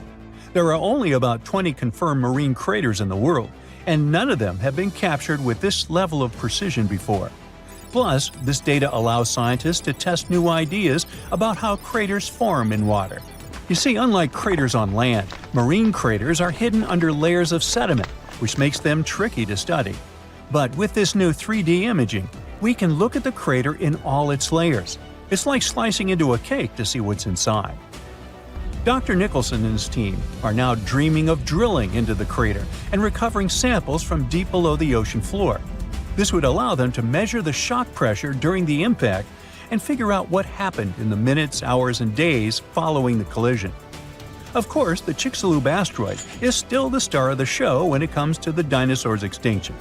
This space traveler was giant, somewhere between 6 and 9 miles wide. It hit Earth at a devastating angle, sending vaporized rock and gas into the atmosphere. It caused an impact winter that lasted for 15 years, because all that stuff blocked out the sun and plunged Earth into darkness. Now, probably the most intriguing thing is that some experts think the Nadir asteroid might have been a chunk that had broken off from Chicxulub before it hit Earth. It's still just a theory, but if true, it could mean that Earth got hit by a double whammy from space. Now, let's travel back in time to the year 1908 in Siberia. Look around. You see nothing but trees and rivers. And suddenly, a huge object, around 150 to 300 feet in diameter, dashes through the Earth's atmosphere. Is it a comet? An asteroid? Scientists aren't sure. What they do know for sure is that this intruder blew up in the sky over Tunguska, leading to one of the most powerful blasts in recorded history. It completely leveled the forest below, knocking out 80 million trees over an area of around 830 square miles. And that's an area larger than that of cities like Los Angeles or New York. The trees were literally flattened, and their trunks were stripped of branches. They were also arranged in a bizarre radial pattern around the epicenter. But what if this explosion had happened over a city? Every single building would have been destroyed, and countless lives would have been lost. Luckily, this disaster occurred in a super remote part of Siberia. The creepiest thing, though? When scientists finally reached the area years later, they found no impact crater. No wonder it led to even more mystery. The most logical explanation is that when the object went off in the sky, probably around 3 to 6 miles above the ground, it blew up before it could hit the ground, and still, it didn't stop the blast from leveling an entire forest. Fast forward to 2013 and another mind-blowing event, this time over a much more populated area, the city of Chelyabinsk.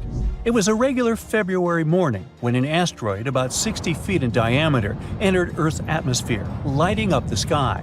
It was moving at a staggering speed of around 43,000 miles per hour. It blew up in midair, about 18 miles above the city. It was a horrific view, but luckily, the asteroid disintegrated high enough in the atmosphere without hitting the ground. If it had touched down, the city would have been in big trouble, because even though there was no direct impact, the explosion still created a shockwave that tore through the atmosphere, hitting the ground with enough force to shatter windows all over the place. The blast damaged around 7,200 buildings, but fortunately, there were no direct fatalities. Still, it was a major wake-up call. This wasn't just some far-off cosmic event like Tunguska. This asteroid exploded over a modern populated area, and the damage was very real. The good news? Scientists are getting better at spotting such objects before they get too close. Space agencies around the world, like NASA, are tracking near-Earth objects to figure out which ones could pose a risk. But as we can see from these two events, sometimes space rocks can still sneak up on us. And while the chances of a major impact are low, the stakes are really high. At the moment, there's one asteroid that NASA's keeping an eye on. It's called Bennu, and it's about the same size as the Nader impactor. Bennu is considered one of the most hazardous objects in near-Earth orbit. According to NASA, there's a small chance it could hit the Earth between the years 2178 and 2290, and the biggest risk date is September 24, 2182. But don't freak out just yet.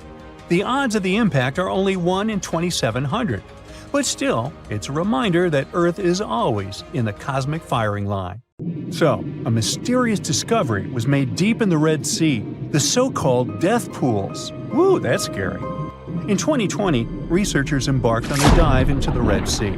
The mission spot was in the Gulf of Aqaba, between Saudi Arabia and Egypt. Near the end of their expedition, as they ventured deeper into the darkening waters, they noticed some strange seaweed floating above the seafloor. They decided to use a remotely operated vehicle and investigate it. Suddenly, they discovered these strange, motionless lakes of water within the sea. These are called brine pools. They're basically pockets of salty water deep on the ocean floor. And when I say salty, I mean it. Sometimes they're up to 8 times saltier than the ocean water itself. Mysteriously, they don't mix well with the surroundings. They formed millions of years ago, sometime during the Miocene epoch, back when weird creatures roamed the Earth, like me, and deeply buried mineral deposits dissolved into the water. The largest pool spans about 170,000 square feet. Meanwhile, 3 smaller ones are under 107 square feet each. At first, this discovery didn't seem that scary. But here's why they're so horrifying. Not only are they disgustingly salty, they also lack oxygen. Now hold on a sec, isn't that normal for something that's underwater? Well, it turns out the Earth's waters are full of oxygen, and at least half of this element on our planet comes from the oceans. Just like plants on land, marine plants such as phytoplankton, seaweed, and algae munch on sunlight and produce oxygen through photosynthesis. They release lots of it into the surroundings. Marine life then eats half of it, so only about a quarter of the oxygen that we breathe actually comes from the oceans. Just like us, sea creatures need this element to survive. Without it, they can't breathe and support their metabolism to live. That's why these pools are super dangerous for most of them. It's like a puddle of thick syrup for bugs. When they get in, the poor things immediately suffocate and pass away. Which is why the pools are surrounded by a graveyard of marine animals. But let's see how these things can exist in the first place. Have you ever tried making ice cubes from salty water? Spoiler, it's pretty hard. When you add salt, the water gets harder than usual to freeze, a phenomenon that has a funny name, freezing point depression. Oh, that's because salt interferes with the hydrogen bonds between water molecules. As it finally freezes, stuff like particles, dirt, or dissolved salts get pushed out to the sides. As a result, the salt's kind of squeezed out of the ice crystals and gets trapped near the edges in small bubbles or pockets. Something similar happens in the ocean when seawater starts freezing under super cold polar caps. The salt doesn't freeze with the water. Instead, it gets pushed out, forming a super salty cold liquid, the brine. And then it sinks down to the ocean floor. On a large scale, all this process also helps currents to form. Despite being so dangerous, the pools are still full of microbial life, because microbes couldn't care less, they'll survive anywhere. There are literally thick mats of them in the brines. There are also some salt-loving creatures, like shrimps and eels, hovering around the pool's edges. They're being super creepy, waiting to catch unsuspecting prey that ventures too close to the toxic death pool. Ew. Well, it sounds icky, I know. But this discovery gives us some fascinating insights into how life might have originated on Earth. We already know from the evolution theory that we came from the ocean, but now scientists think that life might have begun in the deep sea in some super dark, oxygen-free places. These brine pools are like time capsules. They're one of the closest things we found to the early Earth. They can tell us the planet's history of earthquakes, floods, tsunamis, and more. For example, they have some traces of rainfall that happened over 1,000 years ago. And they can also help us search for life on other water-rich planets. For example, Mars most likely used to have huge oceans on it. Now, NASA scientists want to send a special instrument called HABIT for a special red planet mission to study things similar to our brine pools. This will tell us more about how life appears and survives in the universe. There is lots of unexplored fascinating stuff like this in the Red Sea. That's why scientists conducted the so-called Decade Expedition and spent around 5 months exploring the place. This expedition was launched by the National Center for Wildlife. They made so many remarkable discoveries that now we've got 77 new research papers. For example, they found over 10 blue holes, incredible underwater sinkholes that host unique ecosystems. They also learned that dolphins can use those blue holes to protect their young from predators. Scientists also found traces of great white sharks, a creepy community of deep-sea lanternfish living in low oxygen conditions, and even a new coral species. It's the most resilient deep-sea corals that also vibe just fine without oxygen, like microbes we mentioned. Speaking of which, research also showed us some new ancient thermal vents and large blobs of microbial formations near Farasand Island. Now, can you believe that with all that, we only explored 5% of the ocean? It's divided into several layers based on depth. Each layer becomes darker and more isolated from sunlight as we go deeper.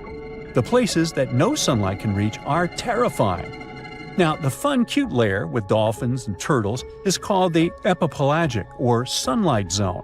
It's so tiny, but even this layer is about 650 feet deep. Then we have the mesopelagic or twilight zone. It's the layer of mysterious octopus, shark, and other loners which extend to about 3,000 feet down. And then the horrors begin after this one. We encounter the bathypelagic or midnight zone. It extends to 13,000 feet below the surface, about a half of Everest above you. Here we have the famous poor blobfish, squids, and anglerfish. Below it is the abyssal zone. It extends to about 20,000 feet deep. Since there's not much sunlight or oxygen, as we mentioned, most creatures here are quite small, like tube worms and shrimp. The darkness continues until we arrive at the scariest place of the planet, the place full of trenches formed by tectonic plate movements, the Hadal Zone. It's named after Hades, the deity of the underworld in Greek mythology. Just like Hades' realm is dark, remote, and guarded, the Hadal Zone is the deepest and most depressing part of the ocean. It starts at depths of around 20,000 feet and can go down to 36,000 feet and more. The famous Mariana Trench also belongs to this zone. Only 3 people in history have ever explored these depths in person, making it one of the least explored and most mysterious places on our planet. However, despite crazy high pressure, near freezing temperatures, and complete darkness, there are still things who manage to survive here. Guys like amphipods, which are critters who feed on dead material sinking from above, and the Hadal snailfish, which lives as deep as 27,000 feet. So scientists used to assume that if there's no sunlight, there wouldn't be that much oxygen around. But one day, a research team decided to measure the levels of oxygen in one of those deep zones. Surprisingly, the levels were super high. They checked the equipment thinking that it was malfunctioning, but nope, all the sensors showed the same thing. Turns out the oxygen was somehow generated by rocks. These small potato-sized rocks on the seafloor are called polymetallic nodules. They're rich in metals like copper, nickel, and cobalt, and they're basically like small batteries. When you put a battery in salt water, it can produce bubbles of gas, a process called electrolysis. In the same way, these rocks create tiny electric currents, which are powerful enough to produce the same gases, splitting water molecules into hydrogen and oxygen. It's the first time we saw oxygen being produced by some non-living minerals. This is what scientists now call dark oxygen. It turned out that about half of large marine species, or megafauna, were living just on dark oxygen alone. All these discoveries are reshaping our understanding of where and how life could evolve. It means that we might be able to find life on other planets or satellites with low oxygen conditions, like Enceladus and Europa, the moons of Jupiter and Saturn, and they have large bodies of frozen water on them. Wow! A remote survey vehicle, Okeanos Explorer, found this mysterious golden orb in the Gulf of Alaska, about 2 miles deep underwater. No one can say what this thing is. It's a strange object just 4 inches wide, and it was firmly stuck to some rock. When you touch it, it's smooth, soft, feels like flesh. You can even see a hole in it, as if something escaped from there. But what?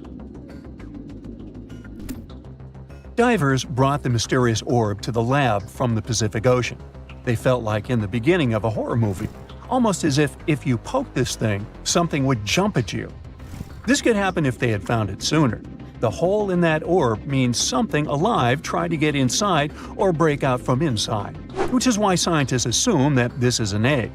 We might have discovered a new species, or a new life stage of some species we already know. Some species do lay their eggs on the ocean floor, like squids. Although, if that's the case, then these animals might be gigantic, because that egg is huge. But maybe it's not an egg. Maybe it's a sponge. They found this thing surrounded by white coral, where sponges usually vibe. Just months before this discovery, scientists found more than 5,000 new marine species in a tiny space between Hawaii and Mexico. The Gulf of Alaska is home to 52 more species, with tons yet to be identified. So maybe it's just one of those sponges we haven't discovered yet. Or it might be a coral, or something entirely different. The only thing scientists know for sure is that the thing is a living organism. They're planning to move the orb to a more advanced lab to conduct DNA testing and reveal more about it. And it's not our first horrifying discovery from the oceans. In 2013, 2 rare locomotives were discovered under 90 feet of water off the coast of New Jersey. Scientists think that both of them were lost in the 1850s. For something that's been underwater for 160 years, they're in very good shape, even with layers of rust and barnacles. You can even see their smokestacks, and they sit upright, as if ready to pull into a station any minute now. They're not sure where these locomotives came from. There's no historical record of them being built or lost, which makes their discovery even more mysterious. They have strangely rare steam engines, both about 15 tons, lying 5 miles off Long Branch. The engine models were already outdated even back when these trains were made, They were small and powerful, but were only produced for a short time. Perhaps they were on a journey from Boston to the mid-Atlantic. Then a storm struck. It caused them to either fall off a barge or to be deliberately pushed off to save the ship. Scientists want to restore the locomotive to learn more about them. And this isn't the only gift to the seas humans left behind. Jeff Bezos, founder of Amazon, has found the Apollo 11 F-1 rocket engines in the ocean. During the 1969 Apollo 11 mission, the Saturn V rocket used 5 powerful F-1 engines in its first stage. Each of them produced 1.5 million pounds of thrust. They burned 6,000 pounds of fuel per second, 1.5 million times that of a regular car. These engines burned for a few minutes before falling back into the Atlantic Ocean. Jeff Bezos got inspired by this story and began the search for those engines about a year ago. The team used an advanced deep-sea sonar. They finally found the engines 14,000 feet below the ocean surface. Scientists aren't sure what the conditions of the engines will be. They did have a super-fast impact with the ocean after all, and then laying over 40 years in salt water. But they were built from very tough materials, so hopefully we'll be able to study them. Ideally, Bezos wants to recover them. They're still a NASA property, but he hopes to display them in museums like the Smithsonian or the Museum of Flight in Seattle. Can you imagine finding the famous yellow brick road from The Wizard of Oz at the bottom of the ocean? This thing looks like a man-made road, but believe it or not, it's a natural volcanic structure. Divers were exploring underwater volcanic mountains called seamounts in Hawaii. They wanted to investigate a split in the Seamount Trail. They live-streamed their journey and suddenly stumbled upon something fascinating, a pattern of cracks in the seabed that looks like a brick road. They used a robotic arm to pick up the rocks. The rocks had distinct rectangular blocks separated by straight lines and right angles. Someone joked that it might be a road to Atlantis, and another called it a yellow brick road, hence the name. But after some study, scientists discovered that this dry lake bed was made by super-energetic ancient volcanic eruptions. This is actually fractured hyaloclastite rock. Since the volcanoes were going crazy, they heated up and cooled down repeatedly until they created this unique cobbled pattern. On June 20, 2011, the Oceanic's diving team discovered something extremely weird. They were searching for treasure in the northern Baltic Sea in the Gulf of Bothnia. Instead, they found an anomaly. The thing, dubbed the Baltic Sea anomaly, logically, looked very weird and unnatural. The anomaly is almost 200 feet wide. It looks like a mushroom, rising about 10 to 13 feet from the seabed.